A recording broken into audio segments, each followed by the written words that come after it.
gertatu da besteak beste.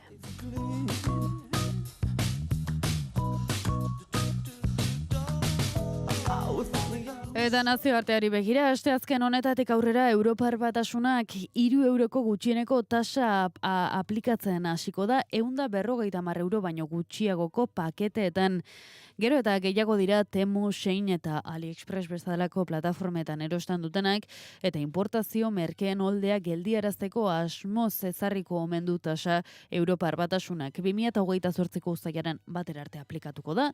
Orduan hasiko baita martxan Europar Batasuneko aduana duten datuen zentro berria. Pakete horiek muga zerga erregularra ordainduko dute ordutik aurrera, edukiaren arabera. Zergari tasa ordaintzeko ardura, produktu horiek saltzen dituzten plataformek edo Europar Batasunera importatzen duten enpresek izango dute, ez kontsumitzailek zuzenean hori bai kontuan izan, fakturan eragina izan dezakela.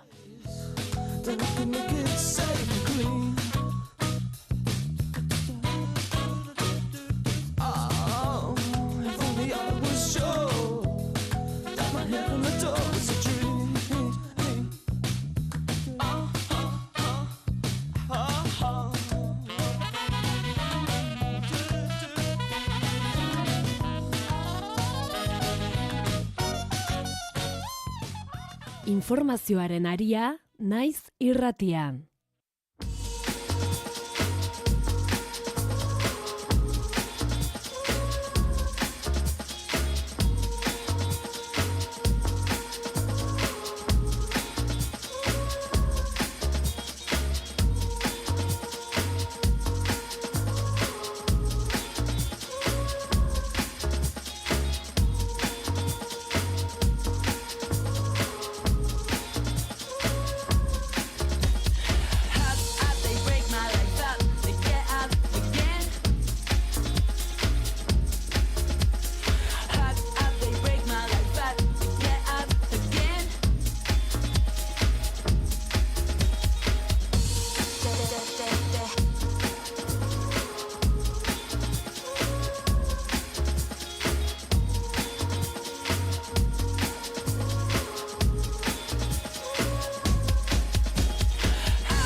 Iritsi gara goizeko 7:30 pasatu ere, eta bagoaz gaurko gara eta naizen editorialarekin.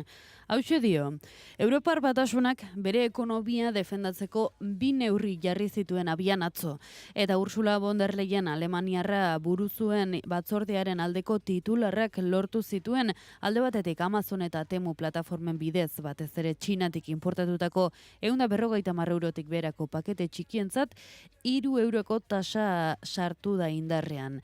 Europar Batasunean importatutako salgaien 97% dira, baina importazioen balio osoaren 2% baino ez, eta aduanak gainezka dituzte.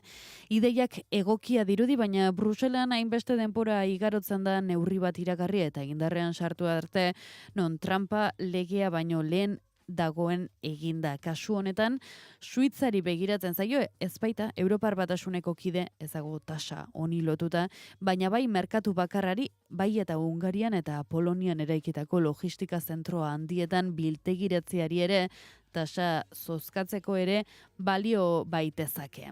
Bigarren neurria 3. herrialdetatik muga zergari gabe importatzen den altzairu kuota murriztean datza. Neurri horrek batez ere Txinari zati batean hartzea du helburu, merkataritza balantza Asiako herrialdearen alde iraulita dagoen honetan. Negutegiari begiratuta ordea, zalantzan jar daiteke neurri horiek helburuak ekonomia errealarekin edo errealitate gordinari aurrekingo dion narratiba eraikitzearekin zerikusia duten. Atzo utzi zion Europar Batasunak Estatu Batuetako produktu industrialei muga zergak kobratzeari Washingtonek Europako produktu gehienei kobratzen dizkien kargak 15%an uztearen truke. Hau da, gaur sartuko da indarrean von der Leyenek Donald Trump Ameriketako Estatu Batuetako presidentearekin joan den udan Eskozian sinatu zuen ituna. Kapitulu horrek sinesgarritasun osoa kentzen dio Bruselari, bere industria defendatzeko prest dagoela adierazten duenean eta bere maniobra margina murrizten duenean eremu askotan. Bigarren mailako bi neurrik ezin dute klaudikazio bat makillatu Europako agintariek pixkanaka marrazten ari den berkonfigurazio geoekonomikoan edo honen mendeko izaera hartu dutela adierazten duena.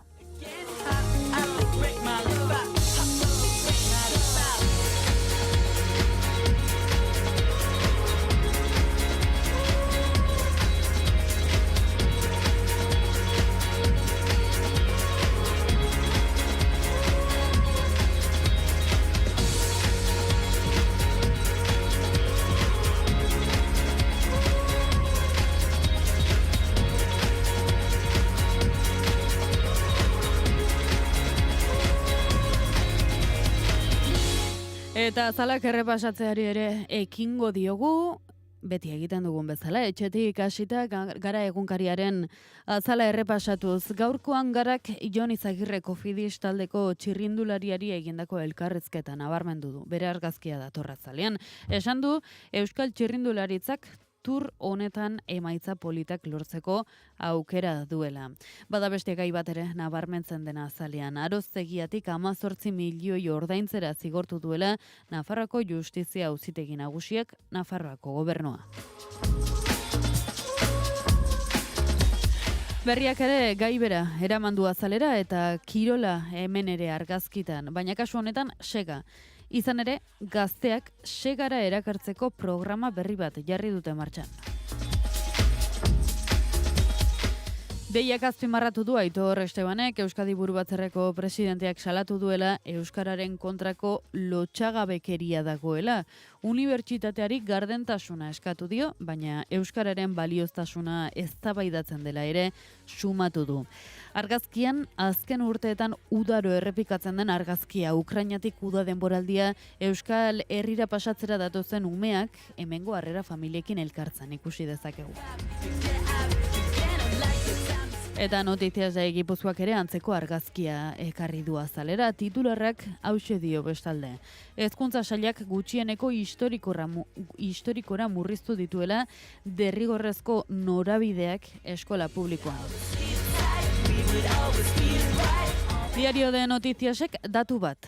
Auto elektrikoen salmenta bikoiztu egin dela Nafarroan lehen seihilekoan.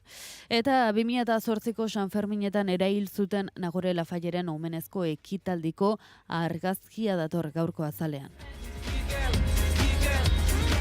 Diario de Navarrek ere datu bat dakar, erregaien prezioa 5 eta 10 zentimo artean igo dela Nafarroan bezaren igoeraren ondoren hondamendia ikusi daitekeela dio. Eraitsitako eraikin bat agertzen da bestalde argazkian. Venezuelara begira bete-betean erreskate taldeko langileak agertzen dira gorpuak topatzen. Eta El Correoren kasuan argazki berdina dakarte Bizkaiko eta Arabako edizioek eta Venezuelara begira hau ere joan den astean izandako lurrikararen eta urrengo egunetako erreplikek sortutako egoera islatzen duena. Eta azkenik eta bozen totaldearekin amaituz, El Diario Baskok zera dio. Gipuzkoak aurten neurtuko duela egoitzetako 5.000 adinekoen zaintzaren kalitatea. Eta argazkian 2 mutil ikusten dira plastikozko poltsa baten marmoka bat dirudiana sartzen. Heldu dira karabela portugesak Euskal Herrira.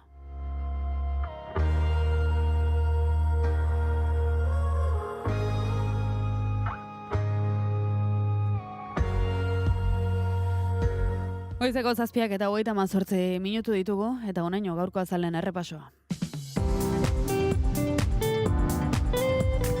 Informazioaren aria.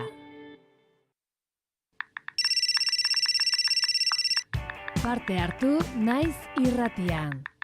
Bidali zure hauts mezuak 644-632-944 zenbakira. Piztu irratia. Naiz irratia. Informazioaren aria, naiz irratian.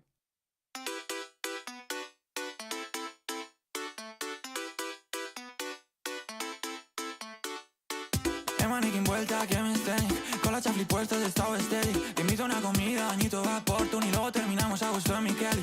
Me has deshaciado de tu cola, baño suba y ocupado dirás tu labio Chanel. Hablamos por un bichito y no de tortilla, y si no le metamos tinta y Netflix. Es más gangsteria, baño maite y tu maite gore basteria. Poder flexarte un poco negaste en aurrean. Luego que nos piremos y piensen quién serás. Ahora que tengo más money voy a por la placa en taxi de camello entre peneo. El indiano de la city, bajamos a desayunar. Chula, yo te pago el pincho. Estoy luchando pa' que mi hijo sea un puto nepo baby y no tenga que rayarse y que invite a la cena. Su padre tenga nombre azul en Wikipedia y una casica todo guapa en Baztán. Solo gozar y llevarlo en memeta, que a toda hostia parecerá un Ferrari. Aunque hagamos la ñapa en Zugasti, rezando pa' que no haya control. Y si lo hubiera, que el chakura me diga pasa fiera, que ya no llevas pintas de pobre y que me fío más que el copón. Es nice gangsterra, baño maite y tu maite gore basterra. Poder flexarte un poco negaste en aurrean. Luego que nos piremos y piensen quién será. Goizeko 7 eta 40 minutu osteguna dugu patxangero esnatu gara gaur, Iker Gurrutxaga eta Julene Goiburu, egunon? Egunon. Egunon zuek ere patxangero edo? Gulo, uste. Bai. Gulo. Bueno, esnatu beharko zarete, zer modu zaudete? Ondo, uda giroan sartuta dagoeneko? Ni pixkat bai. Nire bai. Ni esango dut bai, ez dakit. Ja beste ritmo batean lanean ere, hortaz. Ez Bai. esan horrak ez dugu lanik egiten. Bueno, aprobetxatuko dugu, agian aipatu duzu dagoeneko, eta ni nabil orain aterrizatzen, baina aprobetxatuko dugu biok zaudetela, laizterra hasiko delako kostala, kosta? Bai, eta ez dakit Julen ez sentsazioarekin izango den, bildurtzen ari den, edo. Nik gaur entzun dut lehenengoz kuña, eta zoragarria kuña iruditzen egiten zait. dago. Bai, Nik ez zait. zoragarria da. Dagoeneko eginda dago. Bai. Ez genekien.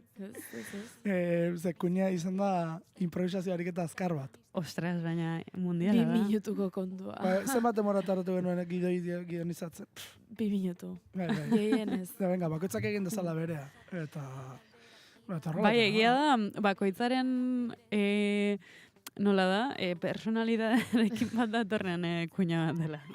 Begira. Ondo islatu da, bai. Oso ondo, Julenen egarti. Julen egarte. Bueno, espero dut nerak ez islatzea inondo bestela. Bai, Julen agian zure kasu eskapatzen zaita porra bat. Niri esan ziten Ikerrek berrian intzela, orduan Hori da. nik personaje hori aukeratu dut. Esan nion, berriaren paperetik egintzazu zerbait. Eta, begira, hori. Garate bi, sariozu izango zara, nola izango zaren beti eskolan izango zinen, nola zorri, esaten bentzela potro zorria, ez? Inori, ez? Irakasle eta pakerik ematen etzion egitako izango zen, eta bai, segun asko. Eta malen ni berriz, malen da. Parranda zale. Hori esan, zu, zu izan. Pika bat, imaginatzen nuen, udalekuetan edo ez harrapatezkero ere, izango zela beti, hola, pozik. Saltxera. Edo pozik edo despistatuta bitako bat egon bertzuena. Ziur asko. Eta hori, berea ere hortik etorri.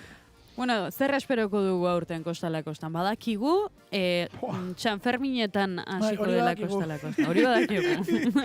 Ez badakigu gutxi gehiago nondik hilko garen, baina oraindik ere izten ari gara. Sanferminetan hasiko gara. Badukazu zerbait aurreratzerek. Sanferminetatik? Bai, San Ferminetan nik uste dut, Joseba Ziron alkatea egongo dela gurekin, egongo dela lehendabizi Ainhoa Gomez, aurreneko aldiz Pamplonesakoekin eta txistulari bandan arituko den lehendabiziko emakumea, gurekin izango da. Oinez gunekoak ere gurekin izango dira. Emakumeen aurkako violentzia taldekoa, emakumeen violentziaren nola da.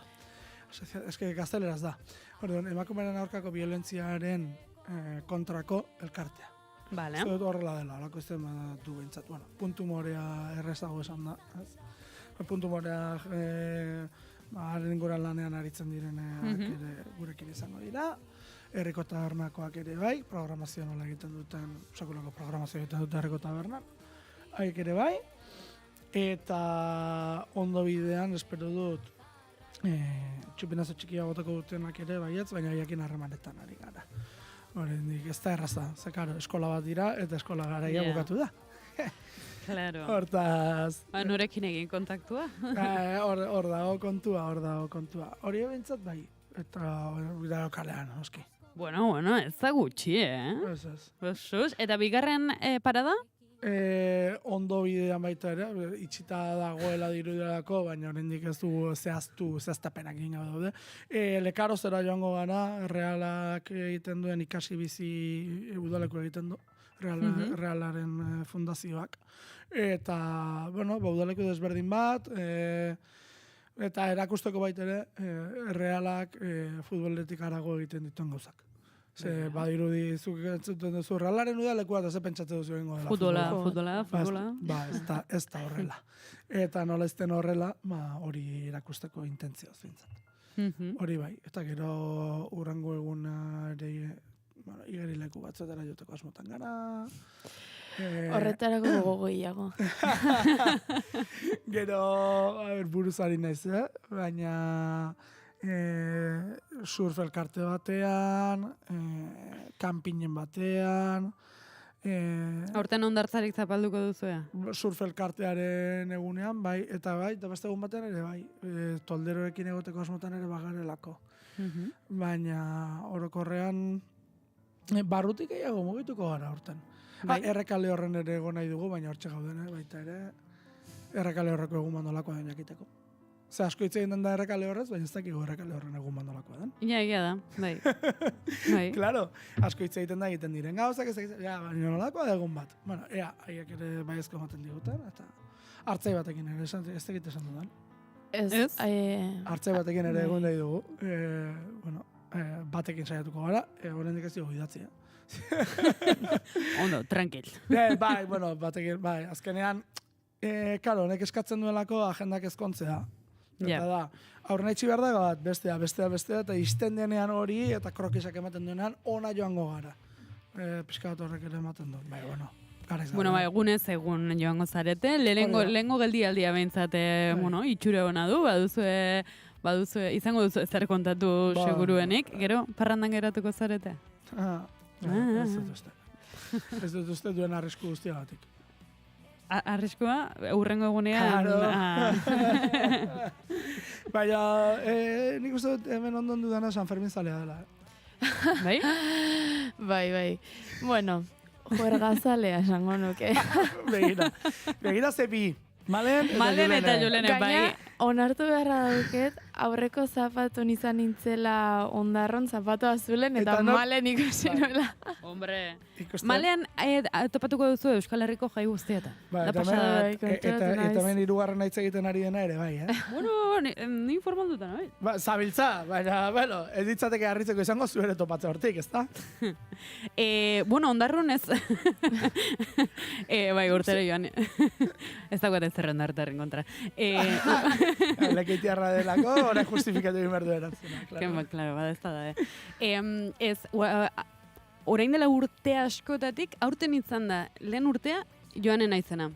Ez dute txandarik izan, asteburuko txanda izan du lanean, orduan erabaki nuen, ez gogorik gabe, ez... Bai, lasai nabil.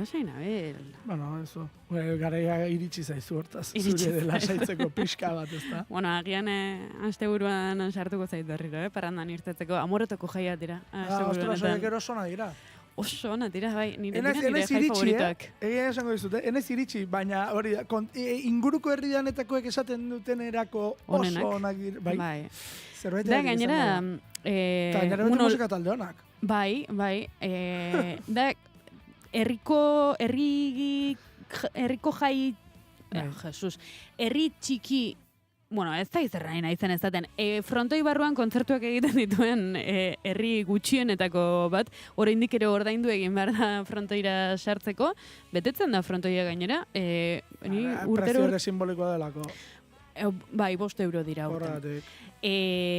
Baina beraiek beharrezkoa duten diru bat da, oso herri txikia da. Baina ni Amoroto. horrekin ados nago, eta hori egiten Bai. den herriekin ados. Eta hori esaterako Lapurdinik ezagutu dut desente. Hor kontua da, frontoian kontzertuak dauden bitartean ere esango nuke erromeriak jotzen duela plazan. Karo. Bai, hau da. Baina hori gertatzen da toki askotan. Esan nahi dut. Ja, hiri handietara joaten zara kanpora, ez? Bueno, esaterako, nik lehenengo irakurri nuen hori Zaragozan. Zaragozan festetan, kontzertu oso handiak ekartzen zituzten, baina ordainpekoak. Eta herrian zeuden,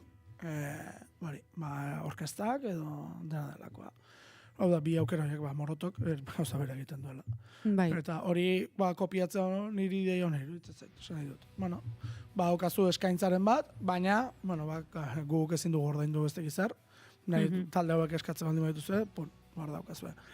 Edo esatu dena, ni Lapurdin herriko plazak itxita pila ezautu ditut. Bai. Eta, prezio simbolikoak dira. Eta herri horiek festak aurrera eramateko behar dituzte.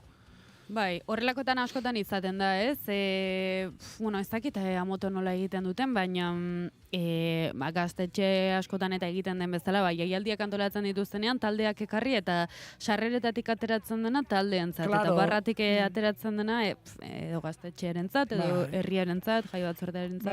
Bai. Edo hitz egiten duzu eta, zuk zenbat sarrera espero dituzun saltzea kalkulatu eta horren araberako katxe eskaini eta, kontatuko dizu eta datorren astean ea nola pasatu dudan. Galdetu nahi diot Juleneri, Zapata Zulean nola pasatu zuen? Nik oso ondo. Oso ondo? Nei pila bat gustatzen zait egun hori. Batez ere atxalde nahiko goiz joan, da atxaldeko poteoa eta hola. Bai, Bai. Begira, datorren urtera begira, Julene gomendatzen dizut joan zaitez goizetik. Bai. Bai, gero iluntzean nahasten da ambiente asko. Egia da txosnak 5etan zabaltzen dituztela, baina kriston giroa egoten dago egunean zehar. Bai. Dina martxi heltzen ikusi, txupinazoa nola botatzen duten, kuriosoa da. No? Pentsoko. Apuntatuta. Hemen kontua da, zer daukazu, udarako zirkuitua prestatuta? Improvisatzen. Urtero berdina izaten da orduan. Bai, duzu markatuta. Bai, hasi San Juanetan, Seguran, gero Mutillon, Ondarro. Ondarrura hartu heltzen zarete. Bai. Itxoi. Zerrendan bada. Aurten, ez, baino beste lehen urten izan zen Lesaka eta Iruña bik. Eta gero nik uste ja Santana, Kordizin, oporreta. Gero oporretara. Bai. Bueltan berriro, abuztuko azkeneko astea, Zegama. Zegamako festako ero sonak. Osonak. Eta jakortxo hasi eta... Gaur bukatzen da San Miguelak inonez? Idazabalen itxen ditugu kintadak itxen Ikusten? Bai, zerrenda luzea, Eta hiriburuak ez dituzu zapalduko? Normalen hiriburuko festatan Donostin eta Bilbon oporretan egoten naiz.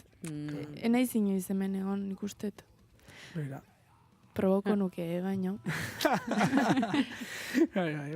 Da Ikerzuk? Zapalduko duzu bat emat? Nik, hiriburua. Bueno, hiriburuak edo Laneko bazkaria dago, jaiak. Oriokoak izan dira, ez? Bai. Udako jaiak izan dira, Bai, pasa dira.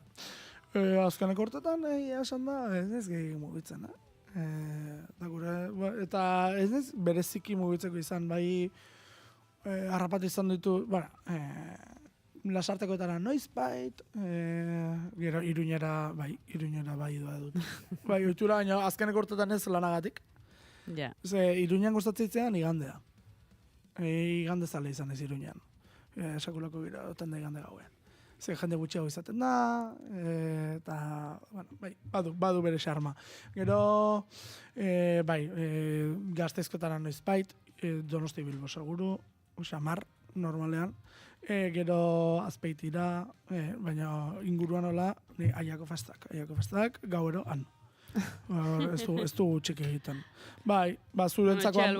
Ez da, zuentzako pixkata morotu den bezala, guretzako aia da, ze agenda gainera oso markatua du, badakizu, zazpian bertso saioa dela. Badakizu, zortzian, egun bakoitzen zer dagoen badakizu, eta talde honak egoten dira gainera. Eta gauza kuriosak ere bai. Hau da, inguruko herritako zerak ere bai. Jendea ere elkartzen da. Hau da, beste bailarakoak guretzako ezoikoa dena. Hau da, karo, bai. Atzerritarrak. Eta da kuriosoa, ze asteasuko jende pila bat gerturatzen da Aiako festetara, edo bilabonakoa, eta Orio eta Zarautzetik ere pila bat. Eta gu bestela ez gara elkartzen. Ja. Hau da, ez dago oiturarik. Zegit, Amorotok ere pentsatzen dut pixkat hori egingo duela, ez? Funtzio hori. Bai, egia da, eskualdeko jendea egoten da normalean, egia da egun ostirala izaten dela egun handiena, kontzertuak eta fronteiko kontzertuak eta daudenak gababusa ere ostiralean egoten da, orduan etorten da Markinatik eta Ondarrutik eta jendea, baina eta Gernikarrak eta ez dira gerturatzen? Hori da, galdera. Bai, batzuk bai. Hori esan nahi dut, pixka bat funtzio hori, pixka bat gertuago sentituko dutela kaso ez, beste toki batzuk bai. Egia da gero bueltatzeko txungoa dela. Bai. Nahi dut ezan, eskualdean badago gababus zerbitzua, eta esaten ari nintzen, ostiralean etortzen da eskualdeko jende asko, gababus zerbitzua dagoelako, baina Gernikatik bazatoz, edo norbaitek hartzen du kotxea eta ez du alkoholik edaten, edo egin behar duzu Amoroto Lekitxo, ez dago autobusik, gainera. Eta Lekitxotik Gernikara. Bai. Erraza ez da izaten. Zorokeria da. Ez, kotxeetan, ez da, ez garai batean guk ohitura gehiago genuen, eta kaso oraindik ere ohitura hori mantentzen dugu. Kotxeetan joaten. Bai, guk ere bai, baina. Gure kuarela, goizuetara, leitzara, toki pila bat eta mugitzen zena. Leitzako festak oso jende asko joten zen gure burutik. Ni egonda nago Leitzako jaietan, eta oso ondo pasan nuen. Ikusten, bera lasaituta dago, Julen, Bera lasaituta dago, eta esaten dizu, Idiazabaldik Ondarrura iritsi zara, eta bera, begira, Lekeitioti Leitzara, hortaz. Bai. Le ez, senidetza zera, Leitza, senidetza. Augustuko bigarren astean izaten dira. Bai. Bai, pues, kale asko duen pertsona kale asko bizi izan duena. Eta hori ondo dago. Bai. Bueno, goitzeko 8etarako 3 minuturen faltan iker. Kale asko eduki behar da, nik proposatuko dudan planerako. Kontua da, erokeria bat egitera duazela naiz presidente taldekoak. Naiz presidente taldea, Pasaiarra, eta, bueno, egin behar dute Uztailaren 4 honetan, 3 Pasaietan kontzertuan eskaini. Eguerdik ordu batean, Uztailaren 4ko eguerdik ordu batean, San Pedron, Falcon Tabernan egingo dute, gero 6etan, Ibaiondo kantinan, Pasai Antxon, eta iluntzeko 8:30 txiringito matxeten familiaren, hau da, abeslariaren familiaren txiringitoan, Pasai Donibanen. Eta iruditu zen marabila bat hori. Eta ez dakit inork 3 kontzertuak ikusiko ditu, baina seguru nago baietz.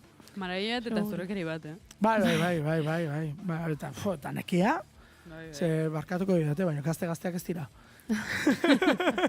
Zan edot, 3 kontzertu bateko egun berean musika estilo honetan, indartxo egon behar da, Eta hotxa? Bueno, matxateko hori egingo du, hori gutxeneko Bai. iruditu zait. Bai. Bueno, plan polita iruditu zait, gainera kartel bana egin dute, kolorea auzo ez, herri. Kapaseko auzoak esatea kaso delitu bat da, egoi hemen ez dago, hortaz ez da bakatuko. Baina bai, San Pedrorako kartel morea, Antxorako kartel gorria, eta San Juanerako, Donibanerako, arroxa. Hortaz, bueno, hori. Zu hiruretan egongo zara, Iker? Ez, ni ez egongo batean ere seguro asko. Ai, ez pena. Ez, pentsatu astelenetik aurrera zer tokatzen zaigun, esan dugu bezala kosta, azken asteburu la pixka lasai, ez gero urrengo asteburu lan egitea tokatzen zait, eta pixka bat, eta bi aste bizikleta ikutu gabe noa, eta bizikleta ere. Prioridadeak momentu honetan, Julene. Helduko zaizu zuri ere. Oain digeratzi zaitu. Asteburu honetan, Julenezuk? Asteburu honetan, lasai. Ondartza eta relax. Relax. Eta zu, amorotora, ezta? Ni ostiralean amorotora, eta gero relax. Eta peli ez dugu galtuko hemen dagoeneko, baina peli ez dakizu. Egunon. Relax. Pegi ikuste dut, ez duela, juergaren inguruan ez du nahi ezerriak dagoeneko. Bai, noski, ez, noski, baina Jaiak San pasa Ferminak. berritan. Urrengo kapitulua San Ferminak. Ni ez baten dit amorazio bat horrek. Ni ere. Priorities. Priorities, bai. Bueno, San Martzialak eta ondo, ezta? Zoragarri, bikainak. Hori garrantzitsua. Bueno, ambiente honekin gelditzen gera. Hori da. 8:00 aurrera albistegia. Mila esker denoi. Ondo Aio. izan, aio. Jo.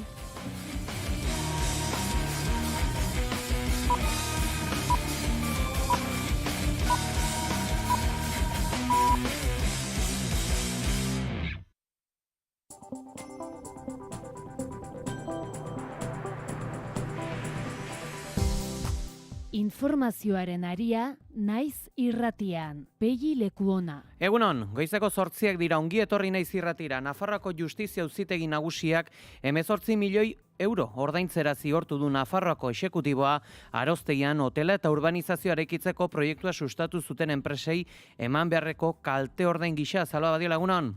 Egunon Pegi eta egunon entzuleok, erreklamazioak 26 milioi euro pasatxoak ziren hasieran Nafarroako Justizia Auzitegiak 175ko kalte ordaina jasotzeko eskubidea aitortzen die salatzailei, hau da 18 milioi inguru. Gainerako 125 kendu egin dute auzitegiak uste duelako enpresa erreklamatzaileek ere ez dituztela beharrezko segurtasun neurriak hartu. Respetamos, pero no compartimos el fallo no unánime de las sentencias dictadas por la Sala de lo Contencioso Administrativo del Tribunal Superior de Justicia de Navarra, compartiendo, por el contrario, totalmente el criterio manifestado por el voto particular de la magistrada discrepante. Javier Remirez Nafarroko lehendakari ordeak esan duenez, sententzia onartu egiten dute, ez ordea partekatu. Taser pistolen erabilera guztiak grabatu eta gordeko zituela hitzeman zuen Santurtziko udaltzainak. Itzia Rutrerek Santurtziko herritarrean segurtasun zinegotziak zehaztu zuen hau 2023ko martxoan taser pistolak eskuratu zituztela jakinarazi zutenean. Todas las intervenciones quedarán registradas por las cámaras corporales policiales que llevarán los agentes que porten estos dispositivos. Se han articulado los procedimientos necesarios para garantizar el acceso y la custodia a las grabaciones mediante un software de control específico. Ikusi beharko da, nun gedituko te diren adierazpen hauek astebete igaro baita Ander gaztearen eriotzatik, ikusteke dago jarduketa bideoz grabatua ote dagoen eta erakundei automatikoki emango ote dioten bideo hauek 2023 urtean iragarri zuten moduan. Eta bideokamerei dagokienez ere esango dugu flotillako kiden harreran Loiuko aireportuan ertzainak erabilitako bodikamen datuen filtrazio ikertzen dabil, ertzaintzaren barne gaien buruzagitza. Gure mugetatik kanpo berriz esango dugu Israelgo armadak egunero haur bat hiltzen du bataz beste su-etena indarrean izan arren. 264 egunetan 265 haur hil dituzte guztira. UNICEFek salatu duenez ere doministiku egiteagatik ere hil ditzakete aurrak. Zisjordania ere ez da atzean gelditzen, 251 aur hil dituzte 2023ko urriaz geroztik. Lerro horia deiturikoaren inguruan 7 aurriltzen dituzte bataz beste hilabetean, 3 urtetan 21.000 aur hil dituzte Gazan. Zisjordanian 251 adingabe hil dituzte 2023ko urriaz geroztik, eta Guatako 18 gorpuzkiak ez dituzte euren senidei itzule. Kontu ekonomikoetan esango dugu, Sidenor eta Talgo enpresen presidenteak Jose Antonio Jainagak eta Tubacex enpresak antza denez Tubos Reunidos erosteko interesa adierazi dute. Enpresaren datuak eta zifrak eskuratzea eskatu dute benetan nola dauden egiaztatzeko. Eta zuzen kontsultandian akordiorik gabe Tubacexek aldi baterako enplegu erregulatzeko espediente aplikatuko du, Laudioko eta Amurrioko lantegietan 430 langileri eragingo diena 2027ko uztailaren 7tik otsailaren 28 bitarte. Eta aske jaialdia hasi da, abenduaren 26an Atarrabian izango diren taldeak iragartzen, Deskontrol eta Arkada Sozialez gain, Añube, Sukena eta Tremenda Jauria ere batu dira kartelera, sarrerak jada salgai daude, eta baita ere, aske zein 40 minutu rokerako bono bateratu ere. Antolatzaileek azaldu dute aurreko edizioan bezala alik eta estilo anitzenak bildu dituen kartela osatzea izan dutela xede, baita auzolana sustatzea ere. Kartel osoaren lagin bat besterik ez omen dau, eta aurrerako emango da talde eta artista gehiagoren berri. Eguraldia eta trafikoa naiz irratian. Errepideokienez bada nabarmentzeko jazoren bat? Aparteko arazorik ez errepidetan. Seguraldiaren xetasunak, Iker Ibarluzeak. Antzeko eguraldiarekin jarraituko dugu ostegun honetan ere. Goizean, Kantauriar isurialdean eta bereziki mendebaldean, Bizkaian eta Araba iparpartean hodei asko agertuko da eta tarteka euri txiki pixka bat ere izango da bereziki mendi inguruetan, hala ere goiz erditik aurrera atertu egingo du eta pixkanaka ostarte txiki batzuk irekiko dira. Ego isurialdean aldiz, orokorrean hodeiak eta ostarteak, baina ostarteak nagusiago izango dira eta bertan eguraldi eguzkitsua nagusituko da goizean goizetik. Arratsaldean iparpartean hodeiak eta ostarteak tartekatuko dira, baina ostarteak zabalak izango dira eta giroa argia izango da. Gauean berriro ere hori bai, hodeiek zerua estaliko dute. Ego isurialdean aldiz, arratsaldea eguzkitsua izango da. Ipar-haizeak joko du beste egun batez jarraian, arratsaldean biziago eta bolada zakarrak utziz bereziki Nafarroa erdi eta egoan, temperatura minimoak antzeko baloreta jarraituko dute, 15 eta 20 gradu bitartean errendituz, maximoak aldiz gora ingo dute, ipar partean 22 eta 25 gradu bitartean errendituko dira, eta ego isurialdean aldiz 24 eta 30 gradu bitartean, temperatura maximoetan freskoenak, kostaldean neurtuko dira, altuenak aldiz herriberan. Jarraizburua teknikan uztailak bida osteguna. Informazioaren aria.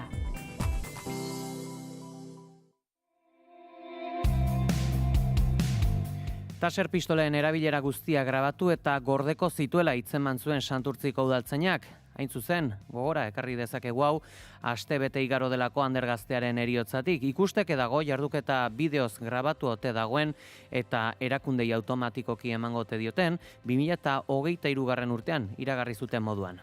Itziar Utrera herritarrean segurtasun zinegotziak zehaztu zuen hau 2023ko martxoan, taser pistolak eskuratu zituztela jakinarazi zutenean. Todas las intervenciones quedarán registradas por las cámaras corporales policiales que llevarán los agentes que porten estos dispositivos. Se han articulado los procedimientos necesarios para garantizar el acceso y la custodia a las grabaciones mediante un software de control específico. Polizia arduradunak azaldu zuen orduan kamera horiek automatikoki aktibatzen direla, grabazioak enkriptatuta geratzen direla eta baimendutako pertsonak bakarrik eskuratu ditzaketela, jakina horien artean daude fiskaltza eta epaitegia ikerketa judizial bat hasten bada.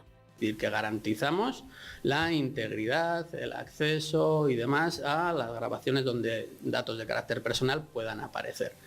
Oraingo udalak adierazi du auzibidetik kanpoko instantzia bati jakinarazi dizkiola gertakariak, Euskadiko poliziaren kontrol eta gardentasun batzordeari. Batzorde hori ez da inoiz oso eraginkorra izan, azken urteetan ikusi ahal izan dugunez, eta dimisioen bidez berretsi da hori. Utrerak arma ez hilgarri gisa definitu zituen agerraldi hartan erositako Ixabi taser pistolak. Polizia arduradunak baina hasierako baieztapena pixka bat zehaztu zuen, eskuratutako armamentua hilgarritasun murriztua zuela esan baitzuen. Taserren eragina ere zehaztu zuen.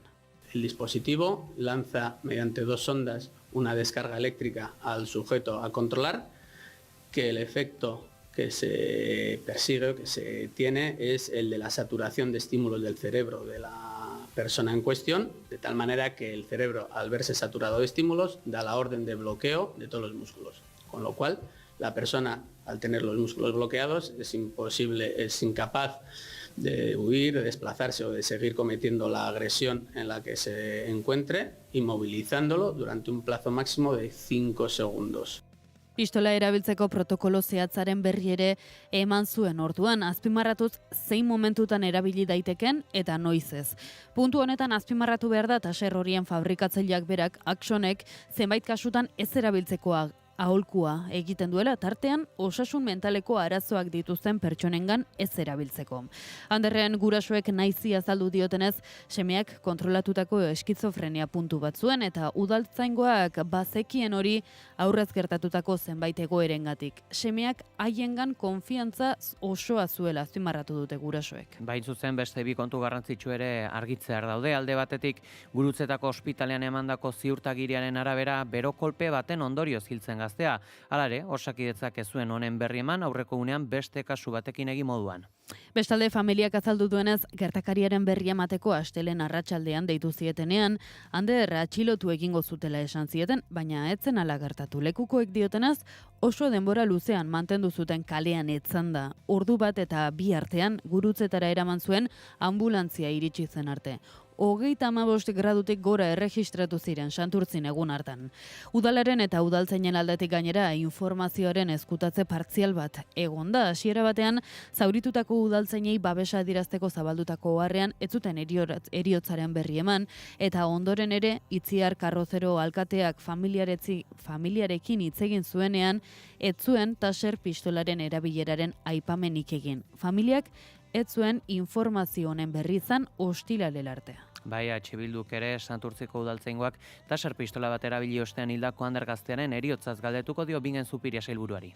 Gorka Ortize Ginea parlamentari subiranistak segurtasun sailari galdetu dio ea baieztatzen duen hildako gaztearen aitak esan zuen bezala eskizofrenia broteak jasaten zituenean udaltzaingora joaten zela laguntza eske eta hain zuzen poliziak bere gaixotasunaren berri bat zuela. Halaber galdetu du ea gertatutakoaren grabaziorik dagoen bai udal bulegoetan instalatutako kameretan eta baita udaltzainen bodikametan ere. Ortiz Gineak azaldu du taser pistolen fabrikatzaileak eta hainbat adituk ez dutela gomendatzen buruko gaixotasunak dituzten pertsonekin taser pistolak erabiltzea eta horren ondorioz taser pistolaren erabileraren zergatiaz zein protokoloaren aplikazioaz galdetuko du ere. Tankerako galderak ere helarazi dizkio Bilduko Santurtziko bozeramale den Miren Matanzasek udalari. Bildutik udal honetako gobernu taldeari exigitzen diogu gertaera honi dagokion guztia ahalik eta lasterren aplitu dezan gardentasunez eta zintzotasunez. Flotillako kideen iritsieran, Loiun ertzainek erabilitako bodikamen datuen filtrazioa ikertzen ari da ertzaintzaren barnegaien buruzagitza. Maiatzaren 26an, Bingen Zupiriak legebiltzarrean flotillako kide batek esandakoak publiko egin zituen ertzaintzaren jarduna defendatzeko.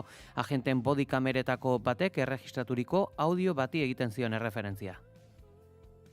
Y le voy a dar una primicia. Le voy a dar una primicia que me imagino que esto se incorporará a la investigación. Pero la bodycam de uno de los agentes ha captado la siguiente frase. Esta es la mejor publicidad que nos podíais haber hecho y si se prolonga, la detención, mucho mejor. Arratsalde horretan bertan Radio Euskadiko ganbara saioan izandako Cesar Txarro segurtasun adituak ere berdina jarri zuen mahai gainean. Hitzok berak zuzenean entzun ote zituen galdetuta Txarrok azaldu zuen Loiun esku hartu zuten agenten bitartez izan zuela informazioa. Me la han hecho llegar los agentes intervinientes. Yo, lógicamente, no puedo tener acceso a algo que tiene que estar ahora mismo bajo secreto. Naizek eta garak dagoeneko maiatzen zabaldu zuten bezala, bodikamen inguruko ertzaintzaren instrukzioko 42. puntuak dio, erabat debekatua dagoela kamera hauek jasotako irudi zein audioak zabaltzea.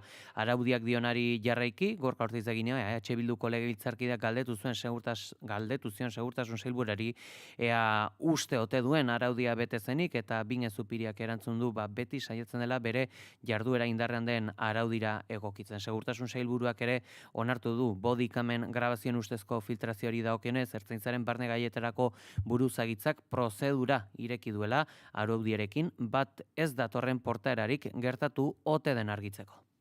informazioaren aria.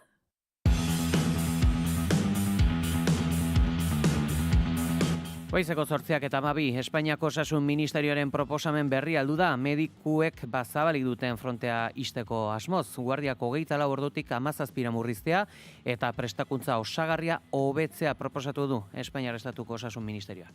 Ministerioaren urratsa estatu mailan irailetik greba mugagabea egiteko aukera ematen ari den testuinguru batean gertatzen da. Euskal Herrian gainera, ELA sindikatua greba orokor bat ari da planteatzen Osakidetzan, baita irailaz geroztik ere osasun arloko sektore guztietan. Guardiak 17 ordura murrizteaz gain, asteroko lanaldi orokorra 35 ordukoa izatea proposatzen dute. Testuak oroar hilean gehienez 68 ordu ezartzen ditu guardietan, eta soilik 4 izan alko dira iraupen maksimokoak. Lanaldi arruntaren eta guardian baturak ezin izango ditu asteko batez besteko 45 orduak gainditu.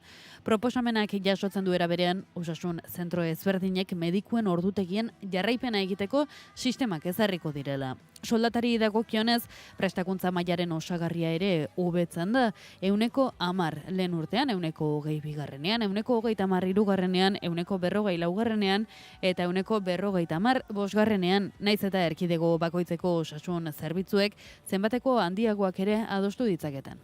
Eta Donostialdeko Osasun Publikoaren plataforma herritarrak bilera eskatu dio Lore Bilbao Osakidetzako zuzendari nagusiari. Osakidetza gainberan dela esan dute.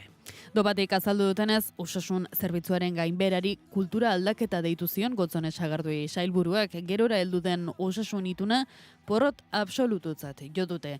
Kritika hauek Bengoetxea, Amara Berri eta Groseko zerbitzuen egoeran oinarritu dute. Plataformaren hitzetan ordutegi mugatik kanpo, arreta eskaini beharko litzateke aipaturiko zentroetan. Hala ere, Gros eta Amara Berrik soilik erizaintza zerbitzua eskaintzen duela kritikatu dute, eta halaber beste osasun zentroetako langile gabezia salatu dute.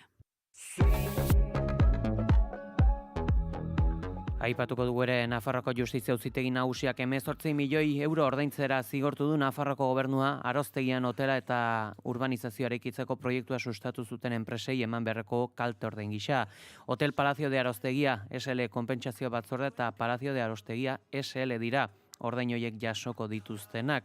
Hain zuzen, erreklamazioak 26 milioi euro pasatxokoak ziren, hasieran Nafarroako Justizia Auzitegi Nagusiak 175ko kalte ordaina jasotzeko eskubidea aitortu die soilik, hau da 18 milioi euro inguru, gainontzeko 125 kendu egin dute auzitegiak uste duelako enpresa erreklamatzaileek ere ez dituztela beharrezko segurtasun neurriak hartu.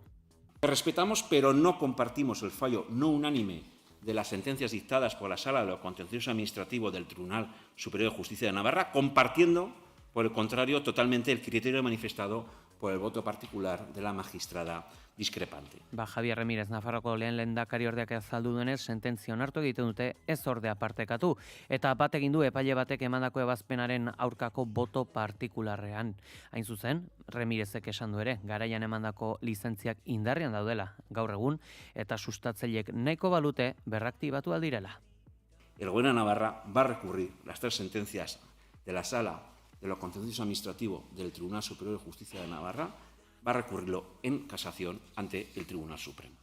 Entzundako, Nafarroako gobernuak errekurtsoa jarriko dio Nafarroako Justizia Auzitegi Nagusiaren ebazpena. Eta bestelako eraikuntza edo baliabideetako bat edo zerbitzuetako bat ere bada, barlo instituzionaletik datorkiguna, baldu den irailaren 2. 15 aurrera, lurralde busen 15 linea esperimentala, hautxe jarriko dute martxan, Donostiako Eskuzaitzeta industrialdera eta Zubietako kartzela berria lotzeko. Zerbitzua astelehenetik igandera, goizeko lehen ordutik gaueko azken ordura arte. Irailaren 2. 15 aurrera martxan jarriko dugu. Azara Dominguez, Gipuzkoako garraio diputatuak azaldu duenez, autobus linea berri honek astelehenetik igandera emango du zerbitzua, goizeko lehen ordutik, eguneko azken ordura arte eta intermodala izango du. Ez du zehaztu ordea zein maiztasun izango duten autobusek. Azaldu duenez, industrialdeko langilei zein Zubietako espetxera edo Zubietako kirolirira joan behar dutenei erantzuteko pentsatuta dago linea berri hau. Iragarpen berri honen aurretik salatu du eguzki talde ekologistak, Martuteneko espetxeko presoak Zubietara lekualdatu zituztenetik igaro direla 15 egun dagoeneko eta ez dagoela garraio publikoaz espetxera joateko modurik. Eta inguruan ere, Añorga auzoan, Donostian ere, esango dugu bertako 2 familia etxegabetuko dituztela, bihar bertan iruzur bat arteko. Azpierrentan bizi dira eta errentatzaileak familia bakoitzari kobratzen diena ez dio etxe jabeari eman. Beraz, erdibideko errentatzaileak egindako iruzurragatik 2 familia etxerik gabe geldituko dira. 2 familia hauek 2 eta 13 urteko 2 haur dituzte euren kargu. Azpierrentan bizi dira, esan bezala, hau da, alokairu kontratua duen pertsonak 500 euro baino gehiagogatik logela bat alokatu dio familia bakoitzari kontraturik gabe. Errentatzailea ez da etxe horretan bizi eta kobratzen diena ez dio etxe jabeari eman. Familietako bat 2024 urtetik dago egoera honetan, haiek informaziorik izan gabe, eta beste familia pasaden ekainean sartu zen etxe bizitzera, hauek ere ezer jakin gabe. Maiatzean ordea etxe jabeak errentatzailearen aurkako etxegabetze prozesua abiatu zuen. Iruzur horren ondorioak ordea bertan bizi diren familiek jasango dituztela salatu du Donostiako etxe bizitza sindikatuak. Kontraturik gabe egoteak eta etxegabetze prozesua erdibideko pertsonaren izenean dagoenez, babesik gabe daude familiak eta ez dute defendatzeko eskubiderik ere izan. Bestalde, gizarte zerbitzuetan ez diete alternatibarik eskaini etxebizitza sindikatu sozialistak 2 familien egoera zabaltzeko eta babesa antolatzeko asmoz 2 deialdi egin ditu. Lehena ostegunean, gaur 6:30 Añorgako Amasorriain ikastolan eta bihar ostiralean etxegabetzearen orduan goizeko 9:00 Añorga hiribideko 8. Eusko Alderdi Jeltzaleak irabaziko lituzke berriro foru hauteskundeak Bizkaian 2027 botoen 29,3 eskuratuta, foru aldundiak egindako azken inkesta baten arabera. Joera mantentzen da ordea, EH Bilduk beste 4 puntu murriztuko lizkioke eta botoen 30% lortu. PSek eta PPek eserleku bana galduko lukete eta Podemos Sumar zein Vox batzar nagusietatik kanpo gelditu daitezke. Egoi Belategi. Gizaker inkesta etxea arduratu da telefono bidezko 3.000 elkarrizketa egiteaz Bizkaiko 18 urtetik gorako biztanleen artean maiatza eta ekainean zehar. EAJak botoen 39,3 lortuko lituzke 2023an baino 10 bat gehiago. Hala ere, igoera txiki hori gorabera, beste alderdi batzuen okertzeak aukera emango lioke 23 batzarkidetatik 24 pasatzeko. Barrutika jeltzalek 6 ordezkari lortuko lituzkete Bilbon, bat gehiago, Busturia Uriben eta Enkarterrin bezala eta 5 Durango Arratian. Boto portzentajeari dagokionez, Bilbon baino ez lukete nabarmen hobetuko jeltzalek 1,5 eta Busturi Uriben eta Durango Arratian berriz, babesen 0,7 galduko lukete. EH Bilduk bigarren postuan jarraituko luke, baina botuen 29,5 lortuta, aurreko deialdian baino 4 puntu gehiagorekin. Horrela, egungo 15 ordezkariak 16 edo 17 izatera pasako lirateke. Barrutien arabera, 5 lortuko lituzke EH Bilduk Busturi Uriben, 4 Durango Arratian, 4 Enkarterrin, orain arte baino bat gehiago, eta 3 edo 4 Bilbon. Boto portzentajean, ia 5 puntu igoko litzateke guztietan, Bilbon izan ezik, non igoera, 2,8 izango litzateken. PSek bere egingo luke 2023an botuen 16,2 izatetik, 13,8 pasatzeko. 7 ordezkari lortuko lituzke, bat gutxiago, Bilbon galduko luke batzarkide hori. PP ere, berantz, 8,4tik, 6,6 eta 3tik 2 batzarkidera, hiriburuan bat galduz. Bien bitartean, Elkarrekin Podemosek botoen 7,4 lortu zituen, Podemosekin, Ezker Anitza Izquierda Unidarekin eta Eko Berdeekin koalizioan, eta 3,7 jaitsiko litzateke bakarrik aurkeztuta eta ondorioz, ganberatik kanpo Sumar bezala, botuen 2,3rekin. Azken honek, baino boto gehiago jasoko lituzke Voxek, 3,1 azken hauteskundetan baino puntu bat gehiago. Informazioaren aria.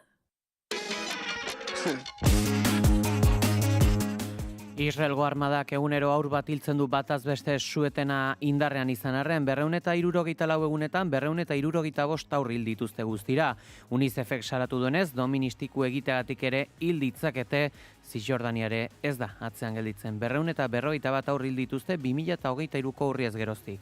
Hildako aurrez gain beste 400 bat zauritu dituzte. Zauri asko larriak dira eta normaltasunez bizitzeko zailtasunak eragingo dizkiete. Gauzak Gazako gobernu palestinarrak 1053 hildako zenbatu ditu 4 egun bakoitzeko suetena indarrean egon arren. Atzo bertan beste 5 pertsona hil zituzten dronekin. Lerro horia deiturikoaren inguruan 7 haur hiltzen dituzte bataz beste hilabetean, 3 urtean 21.000 haur hil dituzte Gazan. Zisjordanian 251 adingabe hil dituzte 2023ko urriaz geroztik, eta hauetako 18 gorpuzkiak ez dituzte euren senidei itzuli. Soldaduek harriak botatzen dituzte adingabeak, ala iesean irteten direnei tiro egiteko baimena dute. Abiblut komandanteak esan du, ez zutela ala hil 1967 urteaz geroztik. Eta genozidioak legurik ez duela adierazteko kanpaina hasi du Jala Nafarroak zein BDS mugimenduak. Sandia gorri baten irudia eta No Room for Genocide mezua duten afixak jarriko dituzte, ostalaritza zein turismoarekin harremana duten negozioetan. Kanpainan parte hartzeko gutxieneko afixa jartzea eta sarrera ukatzeko eskubidea da. Ekimenaren helburua genozidioan parte hartu dutenei bidea moztea da. Parte hartzeko beste aukeretako bat, genozidioarekin harremana duten markak kendu eta bestelakoak eskaintzea da, eta ostatu hotel ala landetxe izanez gero, bake aterpen sarrera batzeko aukera egongo da. Konpainaren abiapuntuan, Nafarroako ostalari baten 2024 urteko ekimena da, ez zuen genozidioan parte hartzea izandako inor jaso nahi. Nazioarteko legedia kontuan izan dutela azaldu du Jala Nafarroak, soldadu askok nazionalitate bikoitza dutelako. Desclassified UK edabidearen arabera, Espainiar nazionalitatea duten 450 pertsonek genozidioen hartu dute parte. Ameriketako Estatu Batuen eta Iranen arteko memorandumaren hausturak lantzeko zuzeneko komunikazio bidea ezarri dute bi estatuek. Irango atzerri ministroordeak azaldu duenez, komunikazio baliabidearekin memorandumaren hausturak dokumentatu eta eztabaidatu ostean erabakiak hartuko dira. Bitartean, negoziazioak Dohara eraman dituzte Donald Trumpen esanetan guztia ondo doa Irango desnuklearizazio prozesua barne. Informazioaren aria.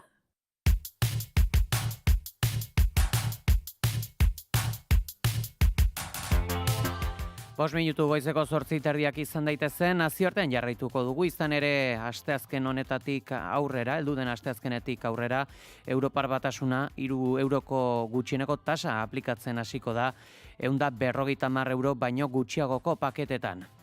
Gehiago dira Temu, Shein eta AliExpress bezalako plataformetan erosten dutenak, eta importazio merkeen oldea geldiarazteko asmoz ezarriko du tasa Europar Batasunak. 2028ko uztailaren batera arte aplikatuko da tasa, orduan hasiko baita martxan Europar Batasuneko aduana datuen zentro berria. Pakete horiek muga zergoa erregular da ordainduko dute hortik aurrera edukiaren arabera. Zergari tasa ordaintzeko ardura, produktu horiek saltzen dituzten plataformek edo Europar Batasunera importatzen duten enpresaik izango dute, ez kontsumitzaileek zuzenean, baina adibili fakturetan aplikatu ahal izango dutelako gainkostua. Hori da, ari ibili dagoeneko martxan dela gainkostu hori.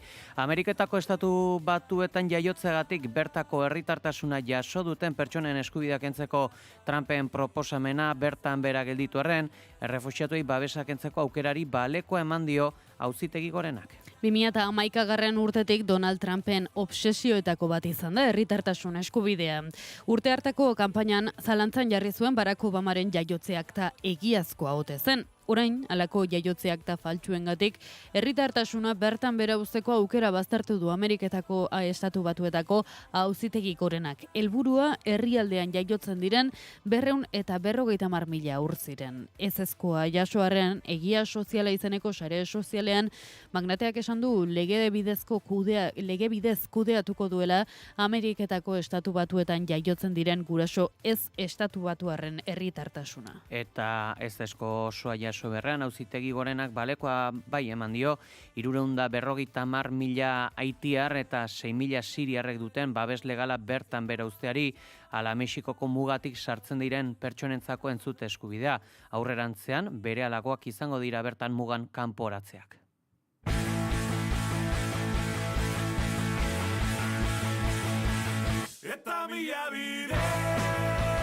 Eta Sidenor zein talgo enpresen presidentea Jose Antonio Jainagak ala Tubacex enpresak, Tubos Reunidos erosteko interesa agertu dute, enpresaren datuak eta zifrak eskuratzea eskatu dute, benetan nola dauden egiaztatzeko interesa duten inbertitzaileek enpresaren eskaintzak aurkezteko epea zabalik da, eta El Correo egunkariak argitaratu duenez Jainagak eta Tubacexek konfideltzatasun gutun bat bidali diote administratzaileari interesa agertuz. Jainagak eta Tubacexek hau, bera, ez duta baieztatu.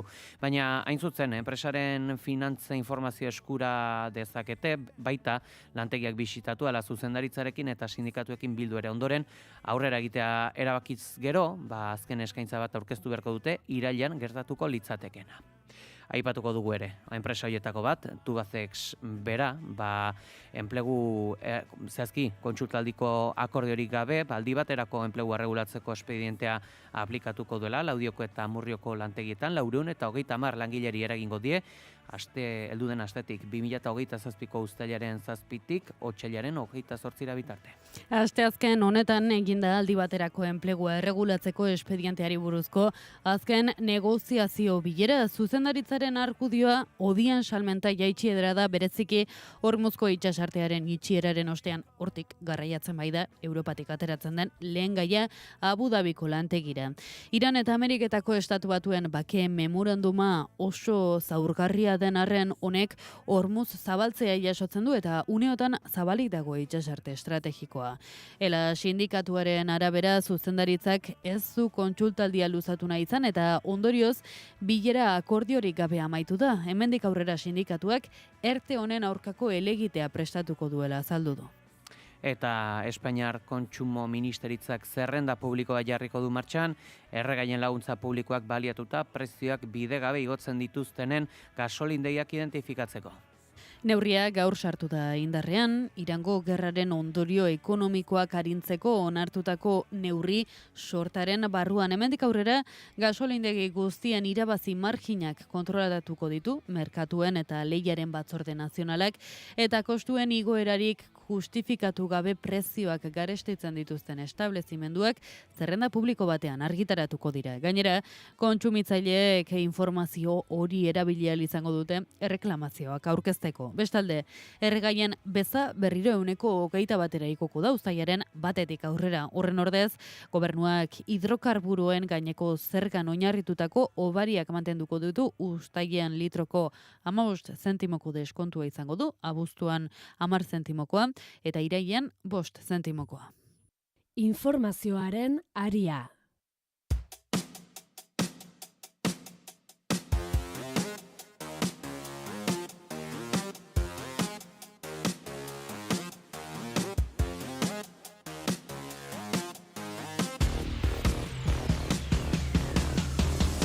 Goizeko 8:30 Erresuma Batuak Mexikoaren aurka izango du hurrengo hitzorduak gizonezkoen munduko futbol txapelketan. Harry Kane kapitainari esker lortu dute final 8renetako txartela Kongo Errepublika Demokratikoaren aurka 2-1 irabazita. Julene Goiburu, egunon? Egunon. Kanporaketa erronda honetan erori den talde indartsuenetakoa da Kongo eta horren erakusle 7. minutuan iritsi dela lehen gola Zipengaren eskutik. Kostata heldu da berdinketa, lehen zatian ezin eta atsedenaldiaren ostean sartu du Erresuma Batuak lehena. Harry Kane kapitainak buruz Gordonen erdiraketa bat aprobetxatuz. Jarraian heldu da bigarrena ere, Kanek berak bakarrik egin du bidea eta enpasia atezainak ezin izan du ezer egin. Erresuma Batuak uztailaren 5ean jokatuko du final 8 Mexikoren aurka Azteka futbol zelaian. Eskerrik asko. Aio. Eta honintza enbeita bertsolariak irakurriko du Bilboko aste nagusiko pregoia abuztuaren 22an Arriagantzokiko balkoitik berarekin batera Mari Jaia ez ezik, Ainhoa Urrejola izango da ere bertan, bera Kaixo konpartsako kidea delarik Bilboko konpartsek txupinera izateko hautatu dute. Honintzaen baita bertsolari eta kazetariak ibilbide nabarmena egin du bertsolaritzaren arloan eta 2018an Bizkaiko txapelketa irabazi zuen lehen emakumea izan zen. Musikan jaio zen eta bertan bizi da, bertsolari familia ezagun batekoa da eta lotura estua dauka Bilborekin eta Aste Nagusiarekin. Bere ustez, herri festarik ederrena da. Bestalde duela ia 30 urtetik Kaixo konpartsako kidea den Ainhoa Urrejola Soldebila, Bilboko konpartsek izendatutako txupenera izango da.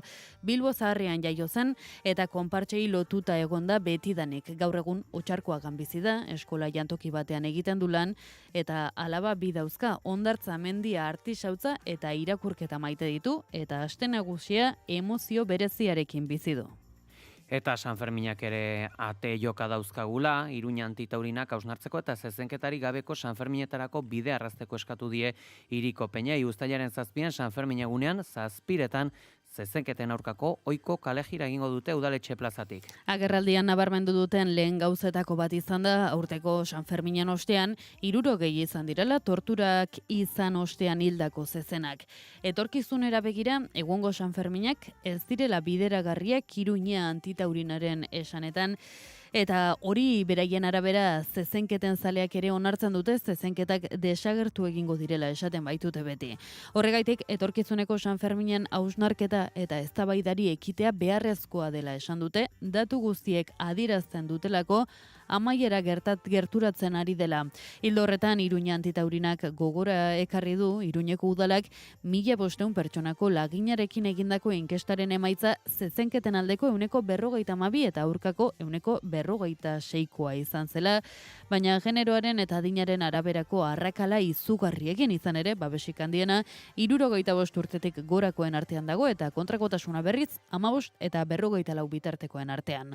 Horregaitik, peinak animatu dituzte, aldaketa soziala askoren bultzatzaile eta hartzaile diren aldetik gogoeta egitera eta zezenketarik gabeko San Ferminetarako bidea erraztera krudelkeria horretan erori beharrean. Gainera, udalak emandako pauso txiki baina simbolikoa agurtu dute Iruña antitaurinatik plazara joaten ziren 6 gaitari taldei jada ez baite ordainduko.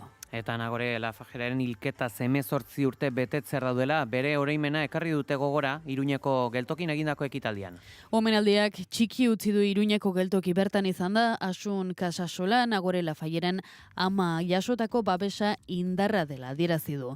Zure faltagatik, Nagore zure oroimenez leloa zuen pankarta eraman dute Iruñeko Astelen Lilak elkarteko emakume talde batek, hain zuzen, neska gaztearen argazkia izan da aldarrikapena eta musika emanaldiak uztartu dituen ekitaldiaren buru. Kolektiboak ohaitarazi du Nagore Lafajeri gertatutakoa hilketa bat izan zela. Ohartarazi dute ere 300 emakume baino gehiagok salatzen dutela urtero Nafarroan sexu indarkeria.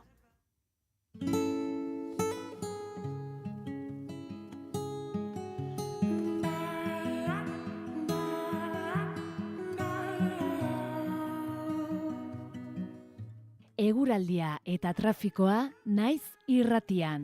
Goizeko 9:25 gutxi, errepidei dagokienez aloa badan nabarmentzeko jazoreren bat? Arazorik ez errepidetan. Oso ondo, guraldiari dagokienez esango dugu, temperatura eramangarria gaur behintzat, atzean utzi dugu, bero goladak baina adibili, asteburura begirare temperaturek goruntz egingo dutelako. Une honetan berriz, 16 gradu dauzkagu Gasteizen, 18 gradu Iruña Donibane Garaziala Maulen, Bilbon 19 gradu, 20 gradu Baionan eta 22 gradu Donostian. Eguraldiaren xetasunak Iker Ribarduzeak. Antzeko eguraldiarekin jarraituko dugu ostegun honetan ere. Goizean Kantauriar isurialdean eta bereziki mendebaldean Bizkaian eta Araba iparpartean hodei asko agertuko da eta tarteka euri txiki pixka bat ere izango da bereziki mendi inguruetan, hala ere goiz erditik aurrera atertu egingo du eta pixkanaka ostarte txiki batzuk irekiko dira. Ego isurialdean aldiz, orokorran hodeiak eta ostarteak, baina ostarteak nagusiago izango dira eta bertan eguraldi eguzkitsua nagusituko da goizean goizetik. Arratsaldean iparpartean hodeiak eta ostarteak tartekatuko dira, baina ostarteak zabalak izango dira eta giroa argia izango da. Gauean berriro ere hori bai, hodeiek zerua estaliko dute. Ego isurialdean aldiz, arratsaldea eguzkitsua izango da. Ipar-haizeak joko du beste egun batez jarraian, arratsaldean biziago eta bolada zakarrak utziz bereziki Nafarroa erdi eta egoan, temperatura minimoak antzeko baloretan jarraituko dute, 15 eta 20 gradu bitartean errendituz, maximoak aldiz gora ingo dute, ipar partean 22 eta 25 gradu bitartean errendituko dira, eta hego isurialdean aldiz 24 eta 30 gradu bitartean, temperatura maksimoetan freskonak, kostaldean neurtuko dira, altuenak aldiz Erriberan.